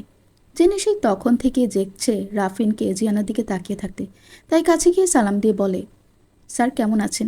ভাবি মাশাআল্লাহ সুন্দর আছেন। জবাবে রাফিন মেকি হাসি দিয়ে একবার সাফার দিকে তাকায়। মেয়েটার জ্বর শরীরে, কাল সে পশুর মতো ব্যবহার করছে ভাবতেই নিজেকে শেষ করে দিতে ইচ্ছে হচ্ছে এখন। তার ধ্যান কাটে জেনের কথাতে। এখনও কি জিওকে টম্বয় লাগে স্যার? রাফিন মাথা নিচু করে বলে, এই জন্য আমি জিয়ানার কাছে অনেক বেশি লজ্জিত জেনি। আপনার এখনকার লজ্জায় তো আর জিয়ানার তখনকার 7 দিনের কষ্টটা চলে যাবে না, তাই না? রাফিন মাথা তুলে তাকিয়ে বলে, মানে? মানে কিশোরী বয়সে আপনি ওর সাথে একটা ডাবল রোল প্লে করেছেন। প্রথমে আদর আদর করে গার্লি ট্রিট করে ধপ করে একদিনে বলে দিলেন টমবয়। জিয়ানা সেটা নিতে পারেনি। টানা 3 দিন জেদ করে না খেয়ে 7 দিন জ্বরে পড়েছিল। আপনি ওইসব বলে ভালো করেছেন অবশ্য, তা না হলে নিবিড় ওর লাইফে আসতো না। ওর মতো পাগল মেয়েকে সামলানোর জন্য কড়া নিবিড় ভাই পারফেক্ট। বলেই চলে আসে সেখান থেকে। আর তাদের ঠিক পেছনে পর্দার আড়ালে দাঁড়িয়ে সম্পূর্ণ কথাটা শুনে একজন মুচকি হাসি দেয়। নিবিড় করিডোরের একেবারে কিনারায় নিয়ে যায় জিয়ানাকে। হাত ছেড়ে কোমর আগলে ধরে আচম্বিতে ওষ্ঠাধর কিডন্যাপ করে। হ্যাঁ, জিয়ানার কাছে কিডন্যাপই লাগে। আজকের কিডন্যাপটা অন্যরকম লাগছে তার কাছে। লিটারে এটা কোন ক্যাটাগরির চুমো জিয়ানার স্মরণে এলো না। বান্দা গুনে গুনে 3 মিনিট পর ছেড়ে দিয়ে বলে, এখন ঠিক আছে, একেবারে ক্লিন করে দিয়েছে, আর কখনো এরকম ডার্ক লিপস্টিক দিবে না। জিয়ানার ঠোঁট আক্রমণে ভীমরুলের মতো কামড়ের মতো ফুলে গেছে মনে হচ্ছে। তার বলতে ইচ্ছে হলো, বেটা ভীমরুল, তোর জ্ঞান তোর কাছে রাখ, আমার ঠোঁট ঠিক করে দে। কিন্তু সহজেই কিছু চাওয়ার অভ্যাস তার ধাঁচে নেই, তাই বলে, সকাল থেকে না খেয়েছি, খিদে চেয়ার টেবিল খেয়ে ফেলার উপক্রম, আর আপনি মস্করা করছেন? আচ্ছা, তবে চোখ আর গালটাও খেয়ে ক্লিন করে দেন না প্লিজ। এখানে অনেক কিছু দিয়েছে মাইমুনা আপু। নিবিড় চোখ ছোট করে তাকিয়ে বলে, I will eat everything tonight, get ready. আর খাওনি কেন? কোথায় গিয়েছিলে সকালবেলা? ওকে, আপনিও ক্যানিবাল নাকি? ও মা গো, বলেই ছুট লাগায় জিয়ানা। নিবিড় পেছন থেকেই বলে, আর কখনো এমন সাজে বাইরে আসবে না জিয়ানা, আমি অ্যালাউ করছি না। আপনার অ্যালাউয়ের গোষ্ঠীর তুষ্টি ভীমরুল বেটা। পর্ব 57। বেঈমান মানুষ কখনোই কারো দীর্ঘদিনের সঙ্গী হতে পারে না, কারণ তাদের চরিত্রই হলো এক জায়গায় বেশি দিন না টিকে থাকা। একটা কালেক্টেড বাক্য। তাই তো বদিরুজ্জামান নিজের কোনো স্থির জায়গা নেই। গাদ্দারি একবার রক্তে মিশে গেলে যে কেউ কিনে নিতে পারে। রুহানের বেডে নগ্ন পিঠের উপর শুয়ে আছে বদি। নেশায় অর্ধ জাগ্রত অর্ধ ঘুম। রুহানি নিজেকে কাপড়ে মুড়িয়ে ফোন হাতে নিয়ে কাউকে মেসেজ করে। মিনিট 5 পর 2জন শক্তপোক্ত গার্ড এলে তাদের ইশারায় নিয়ে যেতে বলে। আজই হয়তো ওর শেষ দিন এই ধরনীতে। ঘণ্টাখানেক আগে রেজাউলের বাংলোতে বদি আসে রুহানির ডাকে। গার্ড সরাসরি তাকে রুহানির বেডরুমে নিয়ে আসে। বদি আসার সাথে সাথেই রুহানি নিজের শরীরের পরিধেয় নাইটির উপরিভাগ টান মেরে খুলে বদির দিকে আগায়। বদি স্বল্প বসনের নারীকে দেখে ঘাবড়ে যায়। রুহানি অত্যন্ত লাস্যময়ী ভঙ্গিতে হেলে দুলে আগায় বদির দিকে। এর আগে নানাভাবে বদিকে প্রলুব্ধ করার চেষ্টায় ব্যর্থ হয়ে শেষমেশ আজ এই পন্থায় এসে ঠেকেছে। রুহানি নিজের সুতানো আঙ্গুল বদির গাল পেয়ে গলা পর্যন্ত স্পর্শ করতে করতে বলে, একজনের চামচা হয়ে সবসময় তার পেছনে পড়ে থাকতে চাও, নাকি আমার প্রিন্স হয়ে তার জায়গায় থাকতে চাও? বদি শুকনো ঢোক গিলে। ক্ষমতার লোভ তার মস্তিষ্কে জায়গা দখলের আগে কামতার ছয়লাভ। স্বয়ং এমপি কন্যা তাকে অফার করছে, ভাবতেই মনে হলো সে কোনো মামুলি আদমি না। নিশ্চয়ই তার মাঝে এমন কিছু আছে যার জন্য নিবিড়কে সরিয়ে তাকে চাচ্ছে। রোহানি বদির গোলগাল চেহারায় নিজের প্রতি কামনা স্পষ্ট দেখতে পেল, তাই আর একটু ঘনিষ্ঠ হয়ে বলল, কেমন পুরুষ তুমি, আজ তোমার ক্ষমতা দেখতে চাই। বদি আর নিজেকে আটকে রাখতে পারে না। হয়তো বেশিরভাগ পুরুষই পারে না। তাদের কামনার কাছে বিবেক বুদ্ধি কিংবা 100 বছরের প্রেমও কিচ্ছু না। বদি উন্মাদনায় যখন চরমে, তখন রুহানি তাকে থামিয়ে ড্রিঙ্কস করায় আর আস্তে আস্তে জেনে নেয় নিবিড়ের সব কিছু। বিশেষ করে লুটপাটের পেছনে যে নিবিড় দায়ী সেটার প্রমাণ আছে একমাত্র এই বদির কাছে। খোঁজ পেয়েই তাই বদিকে টার্গেট বানিয়েছে। রেজাউলের মৃত্যুর পর হঠাৎ করেই নিবিড়ের ব্যবহারের পরিবর্তন রুহানি নিতে পারেনি। তাকে যে ব্যবহার করেছে নিবিড়, সেটা বুঝতে আর দেরি হয়নি। খোঁজ নিয়ে জানতে পারে তার স্ত্রীর প্রতি সে লয়াল, তাই এবার নেমেছে তাকে ব্যবহার করার শাস্তি দিতে। সত্যি বলতে রুহানি নিবিড়কে মন প্রাণ দিয়ে চেয়েছে, কিন্তু খারাপভাবে ঠকে গেছে মনে করে সেই ভালোবাসার টুটি চেপে ধরবে এবার। বদির দিকে তাকিয়ে কুটিল হেসে গ্লাস ভর্তি রেড ওয়াইন গলায় ঢেলে দেয়। পৃথিবীতে 2টা জিনিসের কোনো সীমা পরিসীমা নেই, 1 মুগ্ধতা, 2 সাফল্য। জিয়ানা আজ এর প্রমাণ পেল নূর ম্যানশনের হলরুমে ঢুকে। নিচতলার দোতলা যতটা অভিজাত দিয়ে ঘেরা, 3তলা ঠিক তার উল্টা। বিশাল বিশাল বনসাই আর ইনডোর প্ল্যানেট দিয়ে সাজানো। উপরের ছাদটা ট্রান্সপারেন্ট পোর্টেবল ডিজাইন। রোদ প্রবেশের জন্য দিনের বেলা হয়তো খোলা হয়। এক প্রান্তে একটা 4 ইঞ্চি উঁচু স্টেজ, আর এক পাশে ফাঁকা ফাঁকা ছোট ছাউনির নিচে পিতলের বড় বড় ঢাকনাওয়ালা বুফে সিস্টেমের গামলা রাখা। এত এত খাবারের পথ সাজানো, গন্ধে মমা করছে পুরো হলরুম। ঠিক তার অপোজিটে চিকন পানির ফাউন্টেন, যাতে রঙিন অসংখ্য মাছ ভর্তি। পুরো বাড়ি মিলে এই এক হলরুম। এরা বলেছিল ঘরোয়া প্রোগ্রাম, কিন্তু জিয়ানার দেখে পুরাই এলাহি কারবার। স্টেজে অ্যানাউন্স হলো, ladies and gentleman, please put your hands together for our mid day Jewel শুকনেল, নিবিড় অ্যান্ড জিয়ানা হক। জিয়ানার নিবিড়কে ডাকা হচ্ছে। যিনি ডাকছেন ওনার সাথে এখনও জিয়ানার কথা হয়নি। মাইমুনার হাজব্যান্ড তাজদিদ আবরার। হাইট কম একেবারেই, ঘাটা অত্যাধিক খাটো দেখে আরও ছোটোখাটো লাগে। জিয়ানা বুঝতে পারল না মাইমুনার মতো চার্মিং একটা মেয়ের এমন বর কেন। নিবিড়ের পাশে দাঁড়ালে এই লোককে খুঁজেই পাওয়া যাবে না। জিয়ানার ভাবনার মাঝেই নিবিড় তার হাত আঁকড়ে ধরে সামনের দিকে হাঁটা ধরে। ড্রামাটিক ওয়েতে দুই পাশে সবাই সরে গিয়ে মাঝখানের লাল গালিচা উন্মুক্ত করে দেয় তাদের যাওয়ার জন্য। হাঁটা শুরুর সাথে সাথেই দুই পাশ থেকে অজস্র পুষ্পপল্লবের বৃষ্টি শুরু হলো। জিয়ানা বিমুগ্ধ হয়ে চোখ মেলে দেখে চারপাশ। নিবিড়ের হাত শক্ত করে ধরে নিজেও। তার জীবনের গল্পটা কিভাবে যেন অন্যরকম হয়ে যাচ্ছে। কয়েকদিন আগেও একবেলা ভালো খেলে পরের বেলা না খেয়ে থাকতে হতো, অথচ আজ সে লাল কার্পেটে হাঁটছে। আচ্ছা, এই প্রোগ্রামের খরচ কি নিবিড় বহন করছে, নাকি নূরজাহান ফান্ডের? হঠাৎ জিয়ানার মনটা ভরাক্রান্ত হয়ে যায়। এই প্রোগ্রামের টাকাটা দিয়ে রাব্বি আক্কাসের লাইফ টাইম একটা অ্যাসেটের ব্যবস্থা করা যেত। অন্ততপক্ষে ওদেরকেও দাওয়াত দেওয়া যেত। এই সব মোহ বিলাসিতা জিয়ানার জন্য না। স্টেজে ওঠার পর নিবিড় আর জিয়ানা মাঝখানের কাউচে বসে। কোথায় জিয়ানা চোখে লাল নীল দেখছে। সামনের ছোট টেবিল থেকে একটা সফট ড্রিঙ্কসের ছিপি খুলে নিবিড় জিয়ানার দিকে বাড়িয়ে দেয়। জিয়ানা আর চোখে সেই বোতল দেখে বলে, এত সোয়াগ দেখাতে হবে না, সরুন। নিবিড় জিয়ানার দিকে ঝুঁকে কানে কানে কিছু বললে জিয়ানা অগ্নি দৃষ্টি নিক্ষেপ করে তার দিকে। তখন আবার অ্যানাউন্স হলো, let's welcome our next couple, Rafin Islam and শাফা Shakhawat. তারাও এসে পাশাপাশি বসলো জিয়ানা আর নিবিড়ের সাথে। একে একে সবাই নিজের জায়গায় বসে যায়। এর মাঝে কয়েকজন বয়স্ক মহিলা প্রবেশ করে হলরুমে। সবারই অবস্থা অতি ভদ্রচিত। গায়ের পোশাক আশাকে আবির্জাত ঠিকরে পড়ছে। তবে কোচকানার ঠোঁটে সবাই প্রায় লাল লিপস্টিক দেওয়ার ব্যাপারটা জিয়ানাকে অবাক করলো। বুড়ি বয়সও কি সাজুনি সব, অথচ ও একটু লিপস্টিক দেয়, বেটা ভীমরোল খেয়ে নিল। চা, ওই যে বলে না, আমার জীবনে লাভ লস নাই, জীবনটাই লস। এখন ওইটা জিয়ানারও মনে হলো। উম্মে কুলসুম সবাইকে নিয়ে জিয়ানার সাথে পরিচয় করিয়ে দিচ্ছে। সবাই সোনা দিয়ে জিয়ানার মুখ দেখছে আর এক কথায় বলছে, একেবারেই নীলুর মতো। এদের মাঝে একজনকে জিয়ানা চিনে, নিবিড়ের পাশের ফ্ল্যাটে যাদের সে ভদ্রমহিলা। উনি জিয়ানাকে দেখে মুচকে হেসে বললেন, আজ তোমাকে চেনাই যাচ্ছে না মেয়ে, সেদিন একেবারেই বাচ্চা বাচ্চা লেগেছে, আজ একদম রমণী মনে হচ্ছে। তারপর নিবিড়ের দিকে তাকিয়েই বলে, তুই সুখবর শোনাবে কবে? বাচ্চা মানুষ করার বয়স তো এটাই নাকি? নিবিড় ভাবহীন তাকিয়ে থাকে। নিবিড়কে দেখে জিয়ানার মন চায় মাথায় ঘাট্টা মেরে হাসাতে। কেমন ম্যানারলেস হলে একটা লোক জবাব তো দেয়ই না, বিনিময় একটু হাসেও না। তাই জিয়ানা বড় করে হেসে নিজেই বলে, আপনাদের বাচ্চা আগে মানুষ হোক, তারপর না হয় নিজের বাচ্চার কথা চিন্তা করবো দাদি। বৃদ্ধা একটু থতমত খায় জিয়ানার কথাতে। নিবিড় শুকনো কাশে। পাশ থেকে সাফা ফিক করে হেসে দেয়। গেস্টদের ট্যাকেল দেন কুলসুম। সবাইকে খাবারের আয়োজনের দিকে নিয়ে যান নিজ দায়িত্বে। যেতে যেতে কেউ কেউ বলে, বৌদি কি খুব কড়কড়ে? জিয়াউল আর আঞ্জুমান এগিয়ে এসে জিয়ানার হাতে একটা খাম দেয়। জিয়ানা জিজ্ঞাসা দৃষ্টিতে তাকায় তাদের দিকে। জিয়াউল জিয়ানার মাথায় হাত রেখে বলে, জ্ঞানীগুণীরা বলেন মা বাবা শক্ত না হলে সন্তানের ভবিষ্যৎ নরম হয়ে যায়, কিন্তু আমি মনে হয় বেশিই শক্ত হয়েছিলাম তোর প্রতি, তাই না রে আম্মু?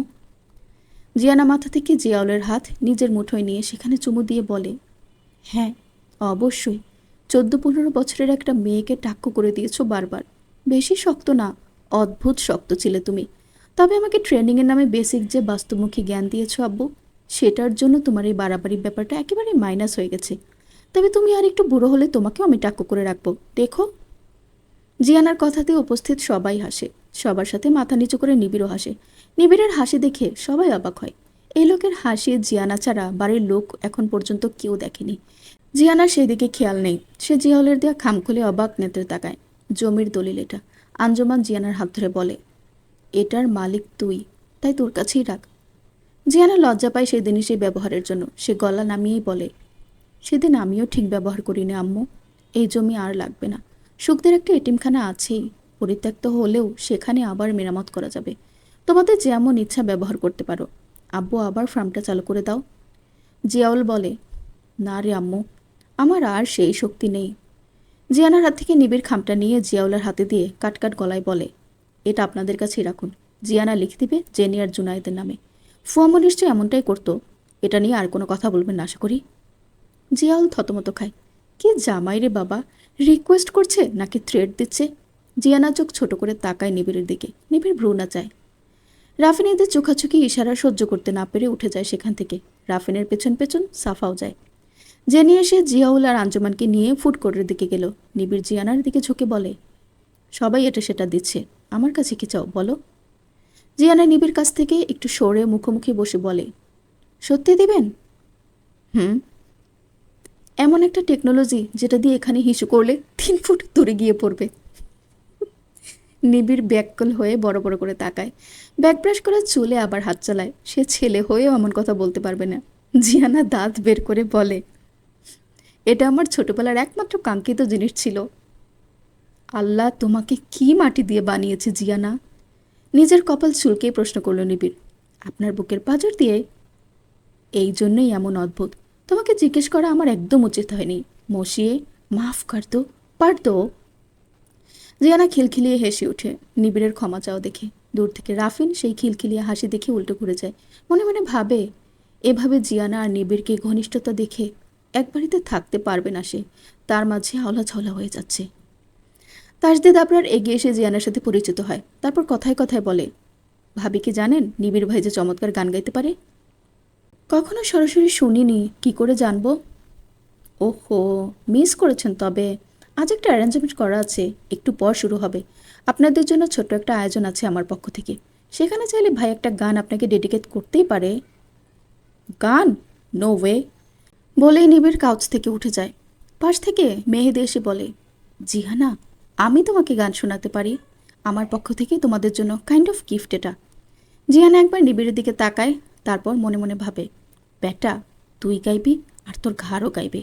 মেয়েদের দিকে আগ্রহ নিয়ে তাকিয়ে বলে, নিশ্চয় শুনবো ভাইয়া। নিবিড় জিয়ানার গদগদ হওয়া দেখে তার হাত ধরে টেনে উঠিয়ে বলে, তোমার না ক্ষুধা লাগছে? চলো খেয়ে আসবে। শ্যামল হাসান পরিবার সহ এসে উপস্থিত হয় নূর ম্যানশনে। স্বপ্না নিজ দাওয়াত দিয়েছে। স্বপ্না তাদেরকে দেখে এগিয়ে যায়। কুশলাদি বিনিময় করে খাবারের জন্য বললে শ্যামল হাসান স্বপ্নাকে থামিয়ে কপাল চেক করে। গতরাতে রূপকমণ্ডলের ধাক্কায় ড্রেসিং টেবিলের কোণা লেগে ফুলে আছে। শ্যামল স্বপ্নার সাথে কথা আছে বলে সবাইকে আগে খেয়ে নিতে বলে। এক সাইডে ছোট ফাউন্টেনের দিকে এনে শ্যামল জিজ্ঞেস করে, এইভাবেই জীবন পার করবি? এই বয়সে এসেও মার খাচ্ছিস? কিসের জন্য পড়ে আছিস এই জাহান নামে? পড়ে আছি বলেই হো হো করে হেসে উঠল স্বপ্না। সেই হাসিতে অনেকের দৃষ্টি তাদের উপর পড়ে। দূরে দাঁড়িয়ে জিয়ানাও দেখল। নিবিড় সামনে বসিয়ে জিয়ানাকে খাওয়াচ্ছে। জিয়ানা মুখ ভরে খাবার মুখে নেয়। নিবিড় মুখ চেপে সব বের করে অল্প করে দেয়। জিয়ানা চোখ রাঙিয়ে আবার মুখে দেয়। টেবিল ম্যানার্স জানো না? এত বড় হয়েছ, এভাবে বাচ্চাদের মতো গাল ফুলিয়ে গিয়ে খায়? বাচ্চারাই খায়, ছাড়ুন তো, আমাকে শান্তি মতো খেতে দেন। নো, আর কিছুদিন পর বাচ্চার মা হয়ে যাবা, এখনও টেবিল ম্যানার্স জানো না? ফালতু বই কেন না তো মিয়া। আর আপনি কাকে শেখাচ্ছেন? নিজেকে তো সামাজিকতা জানেন না। কেউ প্রশ্ন করলে না উত্তর দেন আর না হাসেন। ম্যানার্সলেস লোক আমাকে খাওয়া শেখায়। যান, এই যে কি এটা জানো, আরও কয়েকটা আনুন। বাকালাবা? হ্যাঁ হ্যাঁ, ওটাই আনুন। ভদ্রভাবে খাও, একদম হাঁ করে চিবোবে না। উফ, আপনার বড্ড ডমিনেটিং হাজব্যান্ড। অন্যথা নিবিড়কে যেতে হলো ডেজার্টটা আনতে। এই সুযোগে জিয়ানা আর একটা সম্পূর্ণ বাকালাবা মুখে পুরে দৌড় লাগায় স্বপ্না আর শ্যামল হাসানের দিকে। পেছন দিয়ে পিলার ঘেঁষে দাঁড়িয়ে শুনতে পায় স্বপ্নার কথা। প্রতিটা পুরুষই হচ্ছে বেঈমান, মাংস খেয়ে হাড্ডি ফেলে রাখে। কেউ আপন না, না বাপ, না স্বামী আর না ছেলে। ভাই তো আরও আগে না। শফিক আহমেদ কিন্তু এখন দেশে। বেশ কয়েকবার তোর খোঁজ করতে আমার কাছে এসেছিল। মা মরা মেয়েটাকে নিয়ে একাই কাটিয়ে দিয়েছে সারা জীবন। কিছুদিন আগে মেয়েটাকে বিয়ে দিয়েছে।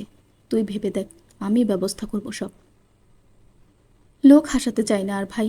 এতকাল যখন আমার কথা তোমাদের মাথায় আসেনি, এখন আর দরকারও নেই। এই ম্যানশনেই পচে গলে মরব, এটাই আমার নিয়তি। তাছাড়া এই পরিবারের রেপুটেশন সবার আগে। এরা কোনো দিনই আমাকে জীবিত এই ম্যানশন থেকে বের হতে দিবে না। আমি যদি ব্যবস্থা করি? শফিক তো সুইডিশ নাগরিকত্ব পেয়েছে, তোরা সেখানে চলে যাবি। সামাজিকতার ভয় নেই, অন্তত বাকি জীবনটা শান্তি পাবি। স্বপ্না নিজের আঁচল টেনে এনে চোখ মুছে বলে, নিজের শরীরের উপর রাগ করে একটা জানোয়ারের অংশকে জন্ম দিতে চাইনি। কতবার চেষ্টা করেছে এই জীবন ত্যাগ করার, পারিনি ভাই।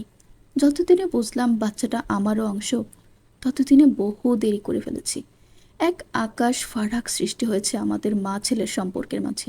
নিজের সন্তান, অথচ আমি জানি না ওর গায়ের গন্ধ কেমন, ওর প্রথম হাঁটার কথা, প্রথম স্কুলে যাওয়ার কথা, এমনকি ওকে কখনো জড়িয়ে ধরলে কেমন লাগে সেটাও জানি না ভাই। 17 বছর বয়স থেকে আলাদা থাকে। রাগার জেদ এত বেশি হয়েছে, কখনো একবার আম্মু বলেও ডাকেনি। এত বছর পর আবার চোখের সামনে থাকছে। অন্তত এই সুখটুকুই পেতে চাই। কোনো রিকোয়েস্ট করো না প্লিজ। যাও খেয়ে নাও, লাঞ্চের অনেক দেরি হয়ে যাচ্ছে। জিয়ানা পিলারে মাথা ঠেকিয়ে দেয় আর ভাবে, সত্যি কোনো মানুষই কাছ থেকে খারাপ না। সবার খারাপ হওয়ার পেছনে থাকে করুণ কাহিনী, না হয় চরম বাস্তবতা। এই যে শেহনাজ স্বপ্না, উনি খুব অল্প বয়সেই রেপড হয়েছেন, বন্দি থেকেছেন, নিশ্চিত প্রেগনেন্সির সময় মারাত্মকভাবে ডিপ্রেশনে ভুগেছেন। স্বপ্ন ভাঙা, নির্যাতিত, পরিবারহীন একজন নারী কিভাবে ভালো মা হবে? তারপর চারপাশ তাকিয়ে দেখে, পরিবারের মোটামুটি সবাই আছে, কিন্তু তার নিজের পরিবারের কেউ নেই। বাবা, মা, ভাই আদৌ দুনিয়াতে আছে কিনা সেটাও জানে না। ইদানিং মনটা খুব লোভী হয়ে উঠছে, মাকে একটু ছুঁয়ে দেখার, তার গায়ের মা বা গন্ধটা নেওয়ার। এই লোভ না তাকে আবার দুর্বল করে দেয়। আর একটা সমস্যা হয়েছে, লোভী মন মস্তিষ্ককেও কবজা করে ফেলেছে। তাই তো কথায় কথায় চোখের জল ছড়ায়। দীর্ঘশ্বাস ছেড়ে পিলার ছেড়ে বেরিয়ে আসে জিয়ানা। স্বপ্নার পেছন থেকে ডাকে, মা। স্বপ্না থমকায়, কিছুটা চমকায়, আস্তে করে ঘাড় বাঁকিয়ে পেছনে তাকায়, এটা ভেবে হয়তো কেউ ভুলে ডেকেছে তাকে। জিয়ানা তার দিকেই তাকিয়ে এগিয়ে এসে বলে, একটু জড়িয়ে ধরবো তোমাকে মা। স্বপ্না স্থির চেয়ে সেই মেয়েকে বুঝতে পারে না। নীলুফা যতটা সহন ছিল, তার মেয়ে ঠিক ততটাই জটিল। তবে চেহারায় একটা নিষ্পাপ ভাব আছে, যে কাউকে মায়ায় ফেলার মতো একটা ক্ষমতাও আছে। জিয়ানা আর অনুমতির অপেক্ষা না করেই এসে জড়িয়ে ধরে নূর ম্যানশনের সবচেয়ে দুঃখী মানুষটাকে, কানের কাছেই মুখ নিয়ে বলে, ভাগ্য সবসময় সহায় না হলেও নিজেই নিজের সাহারা হতে হয়। ভাগ্য আগ বাড়িয়ে কিচ্ছু দেয় না, বরং কেড়ে নেয়। নিজের ভালো থাকার রাস্তা নিজেকেই বানিয়ে নিতে হয়। তুমি চাইলে আমাকে একবার ভরসা করে দেখতে পারো, ঠকবে না, আই গ্যারান্টেড। ড্রিঙ্কস সাইড থেকে মেহেদি দেখে জিয়ানা আর স্বপ্নার আলিঙ্গন। দুই হাতে দুইটা সফট ড্রিঙ্কস নিয়ে রাফিনের কাছে গিয়ে ইশারা করে জিয়ানাদের দিকে। রাফিন ফোনে ব্যস্ত ছিল, মেহেদি ইশারায় অনাগ্রহে তাকায় সেদিকে। তাকিয়ে চোখ কপালে উঠে যায়, কারণ স্বপ্না কারোর সাথে ঠিক করে কথা বলে না, আর বললেও কাটকাট গলায় দু একটা। সেখানে কেউ জড়িয়ে ধরেছে আর উনি স্থির দাঁড়িয়ে। মেহেদি এক সিপ ড্রিঙ্কস নিয়ে বলে, নিবিড় লটারি জিতছে, শালা একটা ক্রিপ্টো, কিভাবে যেন ভাগ্য চমৎকার হয়ে যায়। তোর ফেলে দেওয়ার টোকেন সে কুড়িয়ে নিয়ে বিলিনিয়ার হয়ে গেছে। দেখ, সে না হয় কুড়িয়ে নিয়েছে, কিন্তু তুই তো কিডন্যাপ করতে যাচ্ছিস। আমার টেস্ট অত খারাপ না ভাই, মেয়ে মানুষ হবে মেয়ে মানুষের মতো। এমন মেয়ে মানুষের শরীরে পুরুষ আমার পছন্দ না। সব জায়গায় আধিপত্য মেনে নেওয়া গেলেও এরা ইন বেড ভ্যারি ডমিনেটিং। ভদ্রভাবে কথা বল মেহেদি, তোর ভাইয়ের বউ হয়। সো হোয়াট, আমি অত সম্পর্ক দেখে কথা বলি না। যেখানে লাইফ রেপ মি মার্সিলেসলি, সেখানে আবার ভদ্রতা? হ্যাঁ, মার্সি দিয়ে নিশ্চয়ই রেপ হয় না। আর নিজের মতো জিয়ানাকেও সাবস্ট্যান্ডার্ড ভাবিস না। তোর ক্লাস বোঝার জন্য স্বপ্নিল নিবিড়ের ওয়াইফ না, নীলুফা ইয়াসমিনের মেয়ে সে, এটাই উপযুক্ত কারণ। তুই তো বলবি, তবে এই যে নতুন থাকাকালে ওয়াইফ বা ওয়াইফই বলে মানুষ, কিছুটা পুরাতন হওয়ার সাথে সাথেই বলা হয় বিবি। বি বি ডাবল মৌমাছি, যে মধুও দেয় আবার হোলও ফুটায়। ফিজানকে খাইয়ে দিচ্ছে ফাইজা, সেদিকে ইশারা করে বলে, দেখ, যে মেয়ে ওয়াশরুমেও যাও মেকআপ করে আজ প্রোগ্রামে এমন করছে যেন বিধবা। বিধবাই তো, নিবিড়ের সাথে জেদ করে বিয়ে করেছিস যেদিন, সেদিন থেকেই বিধবা সে। আর নিবিড় তোর সাথে জেদ করে জিয়ানাকে বিয়ে করেছে। এখন আর সেটা মনে হচ্ছে না। নিবিড়ের জেদের টার্গেট এত লম্বা সময় থাকে না। মেয়েদি ওয়েটারকে ডেকে খালি গ্লাস দিয়ে বলে, বিয়ার এনে সার্ভ করে দে যা। স্যার দুঃখিত, নিবিড় স্যার হার্ড ড্রিঙ্কস নিষেধ করে দিয়েছে, তাই আমরা কোনো প্রকার অ্যালকোহল অ্যাড করিনি মেনুতে। চল হাট, বলেই সরিয়ে দেয় ওয়েটারকে। গজরাতে থাকে নিজ মনে। ফারহানা তাকে চিনেই না এমন ভাব করছে, কারণ কিছু খুঁজে পাচ্ছে না। যে মেয়ে তার অ্যাটেনশন পাওয়ার জন্য নানা ফন্দি আটে, সেই মেয়ে আজ তাকে দেখেও না দেখছে। গটগট করে হেঁটে স্টেজের দিকে যায়। গানের জন্য সরঞ্জাম সব ফিক্স করা শেষ। একজন মেয়ে সিঙ্গার কিছুক্ষণ টুকটাং করায় বিরক্ত হয়ে গেছে বিহেদি। নিবিড় এসে দেখে জিয়ানা নেই সেখানে। আশেপাশে তাকিয়ে দেখে স্বপ্নকে জড়িয়ে ধরে আছে জিয়ানা। কেমন যেন একটা ঠান্ডা আর ভোতা মিশ্রণের অনুভূতি খেলে যায় নিবিড়ের মস্তিষ্কে। সামনে শ্যামল হাসানকে দেখে নিবিড় এগিয়ে যায় উনার দিকে।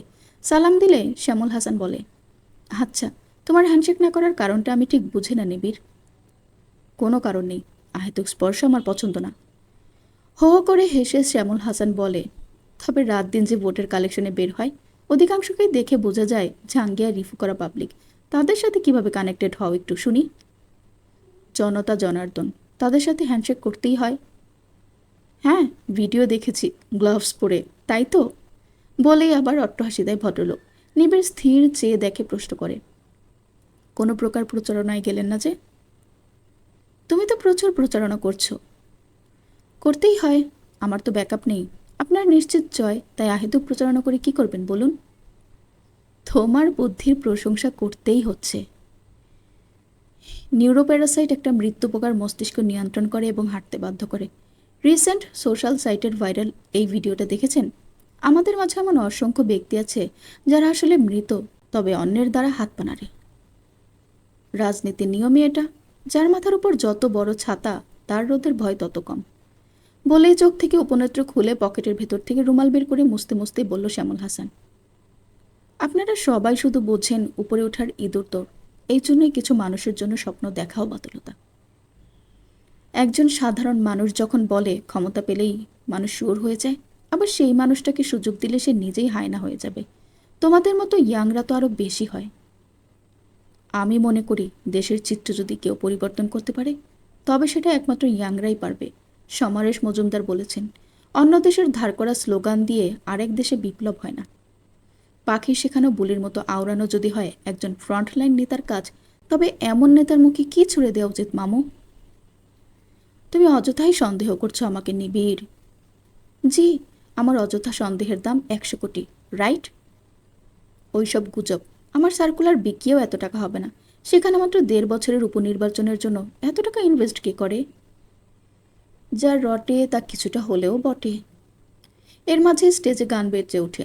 মেহেদি গান ধরেছে, I just wake up from a dream where you and I had to say goodbye. I wanna hold you just for a while and die with a smile. সবাই মেহেদির গানে স্টেজের সামনে জড়ো হলেও ফারহানা গটগট করে নিচে নেমে গেল। মেহেদি আর চোখে একবার তাকিয়ে দেখল শুধু। মেহেদির গান শেষে রাফিন এগিয়ে আসে, পাশ থেকে আরেকটা গিটার নিয়ে গাওয়া শুরু করে, You're the light, you're the night, you're the color of my blood, you're the cure, you're the pain, you're the only thing I wanna touch. Never knew that you could mean so much, so much. So love me like you do, Lala, love me like you do. সবাই সমতলে হাততালি দিল। জিয়ানাও জোরে জোরে হাততালিয়ে শীষ বাজিয়ে বলে, বাহ স্যার, আপনি তো চমৎকার গান করেন। রাফিন মুচকে হাসে জিয়ানার প্রশংসা শুনে, কিন্তু নিবিড় তেলে বেগুনে জ্বলে উঠে স্টেজে উঠে যায়। মেহেদির পাশের ইলেকট্রিক গিটার নিজের কোলে নিয়ে বাজানো শুরু করে। জিয়ানা নিবিড়কে উস্কানোর জন্য রাফিনের প্রশংসা করছে এবং কাজেও দিল। নিবিড় শুরু করে, সময় তো আর থেমে নেই মনের কথা মনেতেই, গোপনে স্বপনে কল্পনায় তুমি রবে। কোনো হাসি গান সুখ আর সয় না, মনের আকাশে কোনো পাখি উড়ে না। কেন তোমার পানে বসে থাকি জানি না, যাও জানি না, কিছু জানি না। মনকে খুঁজে তবুও কেন বোঝে না, কেন হাসি গান সুখ। নিবিড়ের গান থামলেও মেহেদি থামে না বাজানো। তার গিটারে ওরে নীল দরিয়ার সুর। রাফিন সাথ দেয় তার, নিবিড়ও শুরু করে। তিনজনেই সমসুরে গেয়ে উঠে, হইয়া আমি দেশান্তরী। পুরা হল ঘর স্তব্ধ। কুলসুমের চোখে পানি। স্বপ্না মাইমুনা সহ সকলেই অবাক। তাদের আরও অবাক করে দিয়ে গান শেষে নিবিড় মেহেদির বসা টুলে লাথি দিয়ে ফেলে বলে, you ruined the song idiot. Mehedi নিচ থেকে উঠে নিবিড়ের বাহুতে খুশি দিয়ে বলে, বহুদিন বাংলা গানের প্র্যাকটিস নেই, অভ্যাস চলে গেছে, তাই বলে এভাবে ফেলে দিবি রাস্কেল। রাফিন হেসে বলে, নিবিড়, তোর ভয়েস এখন আরও ভারী হয়েছে। তিনজনেরই আচম্বিতে জ্ঞান ফিরে। এক মুহূর্তের জন্য তারা ছোটবেলায় ফেরত গিয়েছিল। তাদের সম্পর্কে এখন সে আগের মতো নেই, গান গাওয়ার সময় কারো মাথাতেই ছিল না। তিনজন আবার তিন দিকে ফিরে উল্টো হয়ে ঘুরে দাঁড়ায়। জিয়ানা হাততালি দিয়ে এগিয়ে গিয়ে নিবিড়ের বাহু জড়িয়ে ধরে বলে, আমার হাজব্যান্ড ফার্স্ট ক্লাস ফার্স্ট, সুপারব। মেহেদি মেকি হেসে তার ফর্মে ফিরে গিয়ে নিবিড়ের কানের কাছে বলে, বউটাকে এখনও ভার্জিন রেখেছিস, অথচ দেখ তোকে ফার্স্ট বানিয়ে দিচ্ছে। নিজের অপারগতা স্বীকার করে ফেল, এইসব ফার্স্ট টাস্ট টুকুস করে ছুটে যাবে। তুই কি বুঝবি হালাল সম্পর্কের গুরুত্ব। রাফিন এগিয়ে এসে জিয়ানার দিকে তাকিয়ে বলে, অভিনন্দন তোমাদের। আশা করি সবার মতো স্বাভাবিক দাম্পত্য জীবন হবে তোমাদের। যে কোনো সাহায্যে আমাকে পাশে পাবে। আমার দরজা অলওয়েজ ওপেন তোমাদের জন্য। নিবিড় রাফিনের দিকে তাকিয়ে বলে, সব কিছুই স্বাভাবিক আছে। আমাদের নিয়ে ওভার থিঙ্কিংয়ের জন্য ধন্যবাদ।